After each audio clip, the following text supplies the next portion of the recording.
Role കൃത്യമായിട്ട് defined ആണ്. പിന്നെ അവിടെ കോളിംഗ് സൗണ്ട് ഉണ്ടല്ലോ, ഏതായാലും ഞാൻ വന്നില്ല, എന്നാൽ ഞാനും കൂടി അങ്ങനെ പറ്റില്ല. ഈ അപ്പോളോ 11 മനുഷ്യൻ ചന്ദ്രനിൽ ഇറങ്ങുന്നത് ആദ്യമായിട്ട്. അതിനുശേഷം ഇറങ്ങിയിട്ടുണ്ട്. അതിനുശേഷം 6 മിഷൻസ് നടന്നിട്ടുണ്ട്. അതിൽ 5 ആൾക്കാരെ അവിടെ ഇറക്കിയിട്ടുണ്ട്. ഫുൾ കണ്ടീഷൻ ആയതിനു ശേഷമേ ഇവരെ പുറംലോകം കാണാൻ തന്നെ പോകുന്നു. പക്ഷെ നമ്മുടെ ഇന്റർവ്യൂ ഒന്ന് കണ്ടു കഴിഞ്ഞാൽ, വാർത്ത കണ്ടു കഴിഞ്ഞാൽ ഇവർ വന്ന ഉടനെ ഇന്റർവ്യൂ കൊടുത്തു വന്ന മട്ടിലാണ് വാർത്ത റിപ്പോർട്ട് ചെയ്യപ്പെടുന്നത്. മൂത്രം, കരഞ്ഞ കണ്ണുനീരുൾപ്പെടെ, വിയർക്കുന്ന വിയർപ്പ് ഉൾപ്പെടെ റീസൈക്കിൾ ചെയ്യും. ഒരു വളരെ അപൂർവം മാത്രമേ വേസ്റ്റ് ഉള്ളൂ. മലമൂത്ര വിസർജനം പറയുമ്പോൾ ഇതെങ്ങനെ ചെയ്യുന്നത്? എന്തുകൊണ്ടാണ് ഇപ്പോഴും ഈ കടലിലേക്ക് വീഴുന്ന നിലയിൽ പോകുന്നത്? ഇപ്പോൾ ബോയിങ്ങിന്റെ സ്റ്റാർ ലൈനർ തന്നെ കരയിലാണ് വരുന്നത്. അവിടെ നമുക്ക് ബൗണ്ടറികളില്ല. അത് ഭൂമിയിൽ കൂടി വന്നാൽ മതി. അതുകൂടെ വന്നാൽ മതി.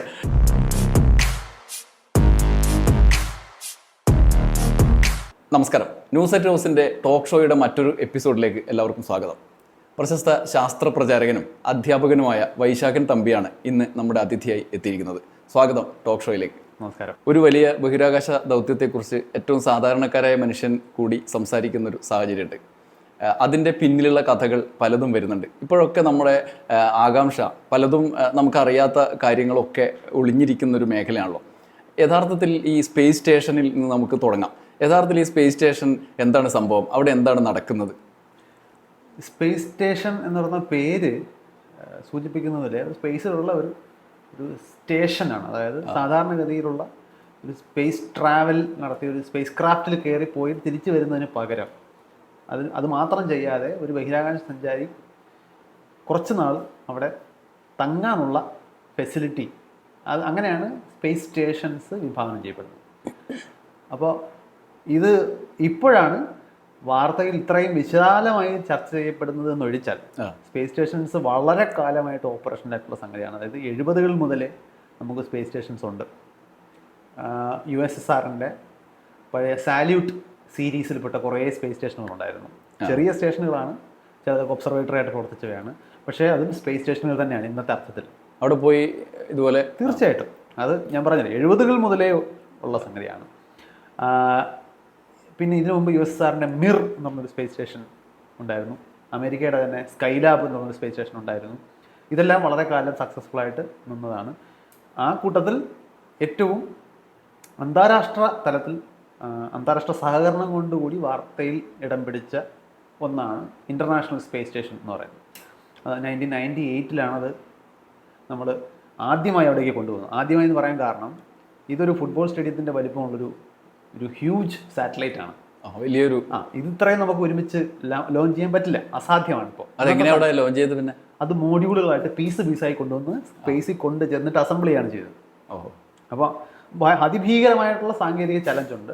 1998 മുതൽ പതിയെ കൂട്ടിച്ചേർത്ത് ഇന്ന് കാണുന്ന വലിപ്പത്തിലേക്ക് അത് വന്നു. എന്ന് പറഞ്ഞാൽ ഏതാണ്ട് 24 വർഷമായി അത് ഫുള്ളി ഓപ്പറേഷണലാണ്. ഇനി ഒരു 5-6 കൊല്ലം കൂടി ഉണ്ടാവും. അത് കഴിഞ്ഞാൽ ഇത് ഒരു സ്പേസ് സ്റ്റേഷനും ആജീവനാന്തം നമുക്ക് അവിടെ നിർത്താൻ പറ്റില്ല. അത് കുറേ കഴിയുമ്പോൾ അതിന് വേറെ പേർ വരും. നമ്മുടെ ഇവിടെ ഒരു കെട്ടിടം പോലെ നമുക്ക് പെട്ടെന്ന് ഒന്ന് റിപ്പയർ ചെയ്യാൻ പറ്റില്ല. കുറേ കാലം കഴിയുമ്പോൾ അത് ഡീകമ്മീഷൻ ചെയ്യും, പുതിയത് വരും. ഇതൊരു തുടർക്കഥയാണ്. ഇപ്പോൾ ചില പ്രത്യേക സാഹചര്യങ്ങളിൽ അത് പെട്ടെന്ന് വാർത്താ പ്രാധാന്യം നേടിയെന്നും അതിലെ ഓരോ വിശദാംശങ്ങളും ചർച്ച ചെയ്യപ്പെടുന്നു എന്നുള്ളതേ ഉള്ളൂ. അവിടെ ഈ സ്പേസ് സ്റ്റേഷൻ, ഇതിപ്പം ഇന്റർനാഷണൽ സ്പേസ് സ്റ്റേഷൻ എന്ന് പറയുമ്പോൾ ഏതൊക്കെ രാജ്യങ്ങൾ ചേർന്നിട്ടുള്ളതാണ്? രാജ്യങ്ങളുടെ എണ്ണം പറഞ്ഞാൽ അവിടെ ഒരുപാട് വരും. പക്ഷെ അത് പ്രധാനമായിട്ടും 4-5 ഏജൻസികളാണ്, 5 സ്പേസ് ഏജൻസികളാണ്. ഒന്ന് അമേരിക്കയുടെ നാസ, പിന്നെ റഷ്യയുടെ റോസ്കോസ്മോസ്, പിന്നെ CSA എന്ന് പറയുന്നത് കനേഡിയൻ സ്പേസ് ഏജൻസി, പിന്നെ ESA യൂറോപ്യൻ സ്പേസ് യൂണിയൻ്റെ അവിടെ സ്പേസ് ഏജൻസി, JAXA എന്ന് പറഞ്ഞാൽ ജപ്പാൻ്റെ സ്പേസ് ഏജൻസി. ഇങ്ങനെ 5 സ്പേസ് ഏജൻസികളുടെ സഹകരണമായിട്ടാണ് ISS അവിടെ ഉള്ളത്. ഈ ഓരോ ഏജൻസിക്ക് അവരുടേതായ മോഡ്യൂളുകളുണ്ട്, അവർക്ക് അവരുടേതായ പേരുകളൊക്കെ ഇട്ടിട്ടുണ്ട്. അങ്ങനെയാണ് അത്. അപ്പോൾ ഈ കൂട്ടിച്ചേർക്കൽ ഓരോ രാജ്യത്തിൻ്റെ സംഭാവനയായിട്ട് അവിടെ നിൽക്കും? അതോ എല്ലായ്പ്പോഴും അങ്ങനെയല്ല. തുടക്കത്തിലൊക്കെ അത് സഹകരണ രീതിയിൽ കോൺട്രിബ്യൂഷനൊക്കെ രീതി തന്നെയാണ്. പക്ഷേ ചില രാജ്യങ്ങളുടെ മാത്രം മോഡ്യൂളായിട്ട് നിൽക്കുന്നുണ്ട്, കോമൺ ഏരിയകളുണ്ട്. അപ്പോൾ അവിടെ പോയപ്പോൾ റഷ്യക്കാരൻ പോയാൽ, റഷ്യയുടെ ആൾ പോയാൽ വേറൊരു സൈഡിൽ നിൽക്കുക? അല്ല. കാരണം നമ്മളിപ്പോൾ നോക്കുമ്പോൾ ഇപ്പോൾ അമേരിക്ക റഷ്യ തമ്മിൽ ഇന്നിവിടെ ഒരു യുദ്ധം നടന്നാൽ പോലും അതെ അവിടെ അവർ ഒരു ഫുഡായിരിക്കും ഷെയർ ചെയ്യുന്നത്. അവരൊന്നിച്ച ഇപ്പൊ റഷ്യയുടെ വാഹനത്തിലാണ്, സോയൂസിലാണ് പോയിക്കൊണ്ടിരുന്നത് അമേരിക്ക. അതെ, അത് ശരിക്കും നമ്മൾ ഈ അന്താരാഷ്ട്ര സഹകരണം എന്ന് പറയുന്ന വാക്ക് ശരിക്കും പ്രാവർത്തികമാക്കുന്ന ഒരു സ്ഥലമാണ് അവിടെ. അതിൽ വേറൊരു കൗതുകമുള്ളത്, നിങ്ങളൊരു ആസ്ട്രോണോട്ട് ആവണമെങ്കിൽ റഷ്യൻ കൂടെ പഠിക്കണം, അമേരിക്കൻ ആസ്ട്രോണോട്ട് ആണെങ്കിലും. കാരണം ഇത് ഭൂമിക്ക് ചുറ്റും കറങ്ങുന്ന ഒരു വസ്തുവാണ്. ഇതിന് എപ്പോഴും അമേരിക്കയുമായിട്ട് കമ്മ്യൂണിക്കേറ്റ് ചെയ്യാൻ പറ്റില്ല. കാരണം മറുവശത്ത് ചെല്ലുമ്പോൾ അമേരിക്കയിൽ നിന്നുള്ള കമ്മ്യൂണിക്കേഷൻ കട്ടാവും. ഭൂമിയുടെ മറുവശത്തേക്ക് ഒരിക്കലും നമുക്ക് സിഗ്നൽ അയക്കാൻ പറ്റില്ല. സിഗ്നൽ, അതായത് നമ്മൾ വയർലെസ് ആയിട്ട് ഇലക്ട്രോ മാഗ്നറ്റിക് വേവ്സ് ആണ് ഉപയോഗിക്കുന്നത്. നമ്മൾ TV സിഗ്നലൊക്കെ ഉപയോഗിക്കുന്ന പോലത്തെ ഇലക്ട്രോ മാഗ്നറ്റിക് വേവ്സ് ആണ് സിഗ്നലിന് ഉപയോഗിക്കുന്നത്. അത് സ്ട്രൈറ്റ് ലൈനിലേ പോകുള്ളൂ. അപ്പോൾ നിങ്ങൾക്ക് ഒരിക്കലും അത് മറുവശത്തേക്ക് എത്തിക്കാൻ പറ്റില്ല. അപ്പോൾ അപ്പുറത്തുള്ളൊരു രാജ്യമാണ് എപ്പോഴും സഹായിക്കുക. അപ്പം നാസയോട് കമ്മ്യൂണിക്കേറ്റ് ചെയ്യുന്ന അതേസമയം മറ്റൊരു സമയത്ത് റഷ്യയുമായിട്ടാണ് കമ്മ്യൂണിക്കേറ്റ്. അതാണ് ഇന്റർനാഷണൽ സഹകരണം കൊണ്ട് ഉദ്ദേശിക്കുന്നത്. അത് നമ്മൾ പലപ്പോഴും നാസയുടെ കാര്യം അറിയുന്നുള്ളൂ അല്ലേ? നമ്മൾ ഈ പലപ്പോഴും നമ്മൾ സ്പേസിലേക്ക് മത്സരങ്ങളെ കുറിച്ചൊക്കെ ഇപ്പൊ സംസാരിക്കുമല്ലോ. ഇപ്പോൾ ഇസ്രോയുടെ ഒരു ദൗത്യം വരുമ്പോൾ നമ്മൾ നാസയെ വെല്ലുവിളിക്കുന്നു. ഇതൊക്കെ ശരിക്കും ഈ പൊതുജനങ്ങളുടെ വരുന്നതാണ്. അതായത് ഇപ്പൊ നാസയുടെ ഒരു ദൗത്യമായാലും ഇന്ത്യയുടെ ഒരു ദൗത്യമായാലും അങ്ങോട്ടും ഇങ്ങോട്ടും സഹകരിക്കാതെ നടക്കില്ല. ഇപ്പൊ നമ്മളൊരു സാറ്റലൈറ്റ്, നമ്മളൊരു റോക്കറ്റ് ലോഞ്ച് ചെയ്യുന്നു. ഈ റോക്കറ്റ് ഇങ്ങനെ കറങ്ങിയായിരിക്കും ചിലപ്പോൾ ഓർബിറ്റിലെത്തുന്നത്. ഇത് മറുവശത്ത് പോയി കഴിഞ്ഞാൽ ഇന്ത്യക്ക് കമ്മ്യൂണിക്കേറ്റ് ചെയ്യാൻ പറ്റില്ല.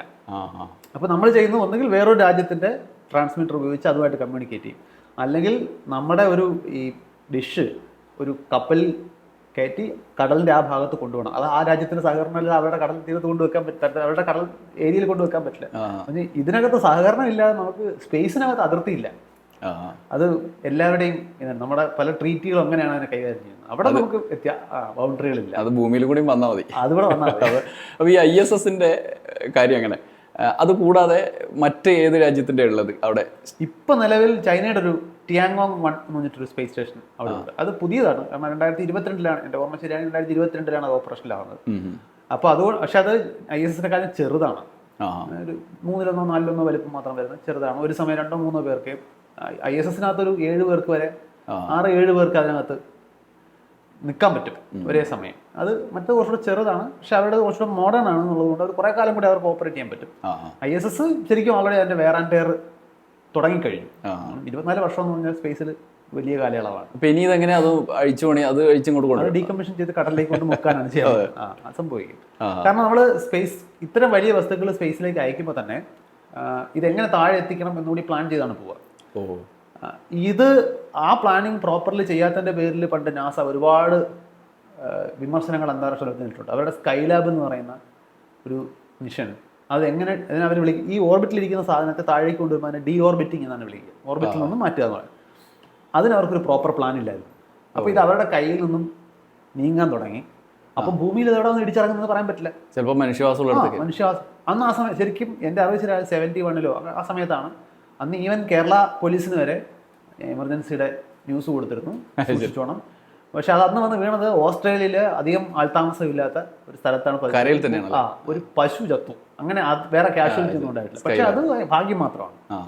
അന്ന് നാസ ഒരുപാട് ആളുകൾ അന്താരാഷ്ട്ര തലത്തിൽ വിമർശിക്കപ്പെട്ടിട്ടുണ്ട്. അപ്പോൾ അതെല്ലാം പരിഹരിച്ച് കൃത്യമായ ഡിഓർബിറ്റിംഗ് പ്ലാനോട് കൂടിയാണ് സ്പേസിലേക്ക് പോകുന്നത്. നമ്മൾ സ്പേസിനെ കുറിച്ച് സംസാരിക്കുമ്പോൾ ഞാൻ ഈ ഇപ്പോൾ വരുന്ന വാർത്തകളും അതിനോടുള്ള പ്രതികരണങ്ങൾ കാണുമ്പോൾ എനിക്ക് മനസ്സിലാവുന്നത് ഇതിനെക്കുറിച്ച് ധാരണ തീരെ നമ്മുടെ സാധാരണക്കാർക്കിടയിൽ എത്തിയിട്ടില്ല എന്നുള്ളതല്ല. സാധാരണക്കാർ ഉദ്ദേശിക്കുന്നത് വിദ്യാസമ്പന്നരായ ആളുകൾ പോലും ഇത് എത്രത്തോളം കോംപ്ലിക്കേറ്റഡ് ആണ്, എന്തോരം ആലോചനകളുടെ ഫലമായിട്ടാണ് ഇതെല്ലാം സംഭവിക്കുന്നത് എന്നുള്ളതിനെ കുറിച്ച് നമ്മൾ കുറച്ചുകൂടി പബ്ലിസിറ്റിയിലേക്ക് എത്തേണ്ടതുണ്ട്. ഇത് ഇപ്പം ഇങ്ങനെ അവർ വന്നു, സുനിത വില്യംസും ബുച്ച് വിൽമറും അടങ്ങിയ സംഘം വന്നു. അപ്പം നമ്മളെ ഈ ഒരു ഹോളിവുഡ് സിനിമയൊക്കെ കാണുന്ന പോലെയാണ് ഞാനിത് കണ്ടത്. അമ്മാതിരി വിഷ്വലൊക്കെ ആയിട്ട് പെർഫെക്റ്റ് ആയിട്ടാണ് നമ്മളെ കാണിച്ചത്. അത് കടലിലേക്കാണ് വീണത്. കാലങ്ങളായിട്ട് കടലിലാണ് വീഴുന്നത്. എന്തുകൊണ്ടാണ് ഇപ്പോഴും ഈ കടലിലേക്ക് വീഴുന്ന നിലയിൽ പോകുന്നത്? ഇപ്പോൾ ബോയിങ്ങിന്റെ സ്റ്റാർലൈനർ തന്നെ കരയിലാണ് വരുന്നത്. അപ്പോൾ അതെന്തുകൊണ്ടാണ് പരീക്ഷിക്കാത്തത്? അല്ല, ഇത് ചെയ്യുന്നവരുണ്ട്. ഇപ്പോൾ കസാക്കിസ്ഥാനിൽ ഇതിന് പറ്റിയൊരു സ്ഥലമുണ്ട്. അത് പക്ഷേ നമ്മുടെ സാധാരണ ഫ്ലൈറ്റ് ഇറങ്ങുന്നത് പോലെ റൺവേയിൽ ഇറങ്ങിയാണ് അത് ലാൻഡ് ചെയ്യിക്കുക. പക്ഷെ കടലിൽ ഇറങ്ങുന്നതിന് അതിൻ്റെതായ ഗുണങ്ങളുണ്ട്. കാരണം ഈ ഗുണമാണല്ലേ അത് ടെക്നോളജിക്കലി അത് എക്സിക്യൂട്ട് ചെയ്യാൻ കുറച്ചുകൂടി എളുപ്പമാണ്. ആകെ പ്രശ്നം പറഞ്ഞാൽ ഇതിന് റിക്കവർ ചെയ്യാന്ന് പറയുന്നൊരു പ്രശ്നമുണ്ട്. ഇച്ചിരി മാറിപ്പോയാൽ, കുറച്ച് ദൂരെയൊക്കെ മാറിപ്പോയി കഴിഞ്ഞാൽ അവരെ കണ്ടെത്താൻ ഇത് അവർ വീണ് കഴിഞ്ഞ് കുറെ കഴിഞ്ഞിട്ടേ എന്തായാലും ഇവരെ നമുക്ക് എത്തിക്കാൻ പറ്റുള്ളൂ. അപ്പൊ അതിന് പറ്റിയ അത് സേഫായിട്ട് അവിടെ കഴിയാൻ പറ്റണം. അങ്ങനെയൊക്കെയുള്ള കുറെ പരിഗണന അതിനകത്തുണ്ട്. പിന്നെ അതിനകത്ത് തീർച്ചയായിട്ടും വേറെ ഡിസൈൻ ഈ ശരിക്കും നമ്മുടെ ബഹിരാകാശത്തിലേക്ക് മനുഷ്യരെ അയക്കുന്ന കൂട്ടത്തിൽ ഏറ്റവും റിസ്കി ആയിട്ടുള്ള ഭാഗം എന്ന് പറയുന്നത് റീ എൻട്രി ആണ്, തിരിച്ചു വരവാണ്. കാരണം നമ്മൾ അങ്ങോട്ട് പോകുമ്പോൾ നമ്മുടെ ചലഞ്ച് എന്ന് പറയുന്നത് ഈ ഭൂമിയുടെ വലിവിനെ കൗണ്ടറാക്ട് ചെയ്ത് അങ്ങോട്ട് പോവുക എന്നുള്ളതാണ്. അത് പതിയെ പോയാൽ നമുക്ക് സാധിക്കാൻ പറ്റും, നമ്മൾ കൺട്രോൾഡ് അസെന്റ് ആണ്. പക്ഷേ ഈ ഡിസെൻറ്റും താഴേക്ക് വരുന്ന സമയത്ത് ഭൂമി ഇതിനെങ്ങ് വലിച്ചോണ്ടിരിക്കുക, ഇതിനെ റെസിസ്റ്റ് ചെയ്യുക. ആ അപ്പോൾ മനുഷ്യൻ അറ്റൈൻ ചെയ്യുന്ന ഏറ്റവും വലിയ സ്പീഡുകളെല്ലാം ഈ റീ എൻട്രി സമയത്താണ്. 10,000 km/h സ്പീഡിലായിരിക്കും വരുന്നത്. ഇത് ഭൂമിയിലേക്ക് ഒന്ന് ഇടിച്ച് ഇറങ്ങുമ്പോൾ, ഈ ഇറങ്ങാൻ മീൻസ് അന്തരീക്ഷത്തിലേക്ക് കിടക്കുമ്പോൾ അന്തരീക്ഷമായിട്ട് എയർ റെസിസ്റ്റൻസ് വരും, പിന്നെ അഡയബാറ്റിക് ഹീറ്റിംഗ് എന്നൊക്കെ പറഞ്ഞ കുറച്ച് പ്രതിഭാസങ്ങളുണ്ട്. അതിൻ്റെയൊക്കെ ഭാഗമായിട്ട് ഇതിൻ്റെ സർഫസ് അങ്ങ് ചുട്ടു പഴുക്കും. അപ്പോൾ അതിനെ വിത്ത്സ്റ്റാൻഡ് ചെയ്യാൻ ഹീറ്റ് വിത്ത്സ്റ്റാൻഡ് ചെയ്യുന്ന ടൈൽസ് ഉണ്ട്. അങ്ങനെ ഒരു ടൈലിൻ്റെ ഒരു അപകടം പറ്റിയതാണ് നമ്മുടെ കൽപ്പന ചാവള ഉൾപ്പെടെയുള്ള ടീമിന്, കൊളംബിയ ദൗത്യത്തിന് ആ വലിയ ദുർഗതി വരുന്നത്. അപ്പോൾ ഇത് ചുട്ട് പഴുക്കുമ്പോൾ ഇതിനോട് ചേർന്ന് നിൽക്കുന്ന അന്തരീക്ഷത്തിൻ്റെ ഭാഗം അയണൈസ്ഡ് ആവും. അയണൈസ്ഡ് ആവുക എന്ന് പറഞ്ഞാൽ അത് ചാർജ്ഡ് ആവും. അപ്പോൾ അതിൽ നിന്ന് പുറത്തേക്കോ വെളിയിൽ നിന്ന് അതിനകത്തേക്കോ ഇലക്ട്രോ മാഗ്നറ്റിക് വേവ്സിന് സിഗ്നൽസിന് പോകാൻ പറ്റില്ല. അപ്പോൾ അത്രയും ഒരു 4-5 മിനിറ്റ് എങ്കിലും ഇവിടെ നിന്നുള്ള ഒരു കമ്മ്യൂണിക്കേഷൻ അവിടെ എത്തില്ല. അപ്പോൾ ആ സമയത്ത് അതിനകത്തിരിക്കുന്നവർക്ക് ഇങ്ങോട്ടും കമ്മ്യൂണിക്കേറ്റ് ചെയ്യാൻ പറ്റില്ല. കംപ്ലീറ്റ്ലി ഡിസേർട്ടഡ് ആണ്. അതിനകത്തിരിക്കുന്ന സിസ്റ്റം ഓട്ടോമാറ്റിക്കായിട്ടാണ് ബാക്കി കാര്യങ്ങൾ ചെയ്യുന്നത്. ഇത് വന്ന് ഭൂമിയുടെ അടുത്തെത്തുമ്പോൾ ഒരു പ്രത്യേക ഹൈറ്റിൽ ആദ്യത്തെ സ്റ്റെപ്പ് പാരഷൂട്ടുകൾ ഓപ്പൺ ആവും. കുറച്ചുകൂടെ കഴിയുമ്പോഴത്തേക്കും നെക്സ്റ്റ് മേജർ പാരഷൂട്ട് ഓപ്പൺ ആവും. എന്നിട്ട് പതിയെ വന്ന് ഭൂമിയിലേക്ക് ഇറക്കണം. ഈ വന്നിറങ്ങുന്ന സമയം എന്ന് പറഞ്ഞാൽ ഇവർ വെയ്റ്റ്ലെസ്നെസ്സിൽ നിന്നാണ് അവിടെ നിന്ന് വരുന്നത്. പറഞ്ഞാൽ അവർക്ക് വെയിറ്റേ ഇല്ല ആ സമയത്ത്. ഈ എൻട്രി ചെയ്യുന്ന സമയത്ത് ഭൂമിയിൽ അവരുടെ സാധാരണ വെയിറ്റിൻ്റെ ഒരു 4-5 മടങ്ങ് വെയിറ്റ് അവർക്ക് അനുഭവപ്പെടും ഈ താഴേക്ക് വരുന്ന ആക്സിലറേഷൻ കാരണം. ഈ എക്സ്ട്രീം എന്ന് പറഞ്ഞാൽ നല്ല ആരോഗ്യമുള്ള ആളുകൾക്കും അത്രയും ട്രെയിനിങ് ഉള്ള ആളുകൾക്കും മാത്രമേ വിസ്റ്റാൻഡ് ചെയ്യാൻ പറ്റും.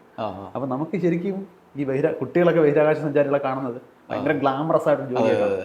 അത് ഗ്ലാമർ അല്ല, അത് ശരിക്കും അതിഭീകരമായിട്ടുള്ള കഷ്ടപ്പാടുകൾ നിറഞ്ഞൊരു ജോലിയാണ്. അപ്പൊ ഈ പാരച്യൂട്ടൊക്കെ സെറ്റ് ചെയ്ത് വെച്ചിരിക്കുന്നതാണ്, അത് ഓപ്പറേറ്റ് ചെയ്യുന്ന എങ്ങനെയാ? ലൈവായിട്ട് ഓപ്പറേറ്റ് ചെയ്യുന്നതല്ല അല്ലേ? ഇവിടുന്നല്ല അല്ല, അത് ഓരോ സ്റ്റേജിൽ ഓപ്പറേഷൻ എന്നാൽ ഇതിനകത്ത് ഒരുപാട് കമ്പ്യൂട്ടറൈസ്ഡ് ഇപ്പോൾ ഉണ്ട്. എപ്പോൾ ഏത് സെക്കൻഡിൽ ഓപ്പറേറ്റ് ആകണം, വെളിയിലുള്ള കണ്ടീഷൻസ് നോക്കുക. ഈ ഇറ്റ്സ് നോട്ട് റോക്കറ്റ് സയൻസ് എന്നൊരു പ്രയോഗം ഇംഗ്ലീഷിലുണ്ടല്ലോ. അതായത് അത്ര വലിയ കാര്യമൊന്നും അല്ല എന്ന് പറയാനാണ് ഉപയോഗിക്കുന്നത്. ഈ റോക്കറ്റ് സയൻസ് എന്ന് പറഞ്ഞാൽ അത്രയും കോംപ്ലിക്കേറ്റഡ് ആണ്. കാരണം ഒരുപാട് ഘടകങ്ങൾ ഒരുമിച്ച് ശരിയായാലേ മിഷൻ ശരിയായിട്ട് നടക്കും. ഇത് നമ്മൾ ഇപ്പോൾ സ്പേസിലെ ഈ പ്രവർത്തനങ്ങളുടെ തുടർച്ചയായിട്ട് ഇപ്പോൾ പല ആളും പറയുന്ന ഒരു കാര്യമാണ്, എന്തിനാ ഇത്രയും പൈസ ഇട്ട് ഇങ്ങോട്ട് പോകുന്നതെന്നൊക്കെ ചോദിക്കുന്ന ഒരു ചോദ്യങ്ങളുണ്ടല്ലോ. അപ്പോൾ സ്പേസിൽ നമ്മൾ നടക്കുന്ന ഗവേഷണങ്ങൾ അത് സാധാരണ മനുഷ്യനെ എങ്ങനെയാണ് സ്വാധീനിക്കുന്നത് അല്ലെങ്കിൽ ബാധിക്കുന്നത്? ഒന്ന്, സ്പേസിലേക്കുള്ള ഇൻവെസ്റ്റ്മെൻ്റ് എന്ന് പറയുന്നത് അതിൻ്റെ ഫലം. നമ്മളിപ്പോൾ ഒരു രോഗത്തിനുള്ള മരുന്ന് കണ്ടെത്താൻ നമ്മൾ ചിലവാക്കുന്ന പണവും അധ്വാനവും എന്ന് പറഞ്ഞാൽ നമുക്ക് മനസ്സിലാവും. അത് ആ രോഗത്തിൻ്റെ ചികിത്സയായിട്ട് സ്പേസിൽ അത് പറ്റില്ല. സ്പേസിൻ്റെ ഇംപ്ലിക്കേഷൻസ് വരുന്ന മറ്റ് പല രീതിയിലുമാണ്. ഒന്ന്, നമുക്ക് പല പുതിയ ഫണ്ടമെൻ്റൽ സയൻസിലെ പല അറിവുകളും ഉണ്ടാകുന്നത് അവിടെ നടക്കുന്ന റിസർച്ചുകളുടെ ഔട്ട്പുട്ടായിട്ടാണ്.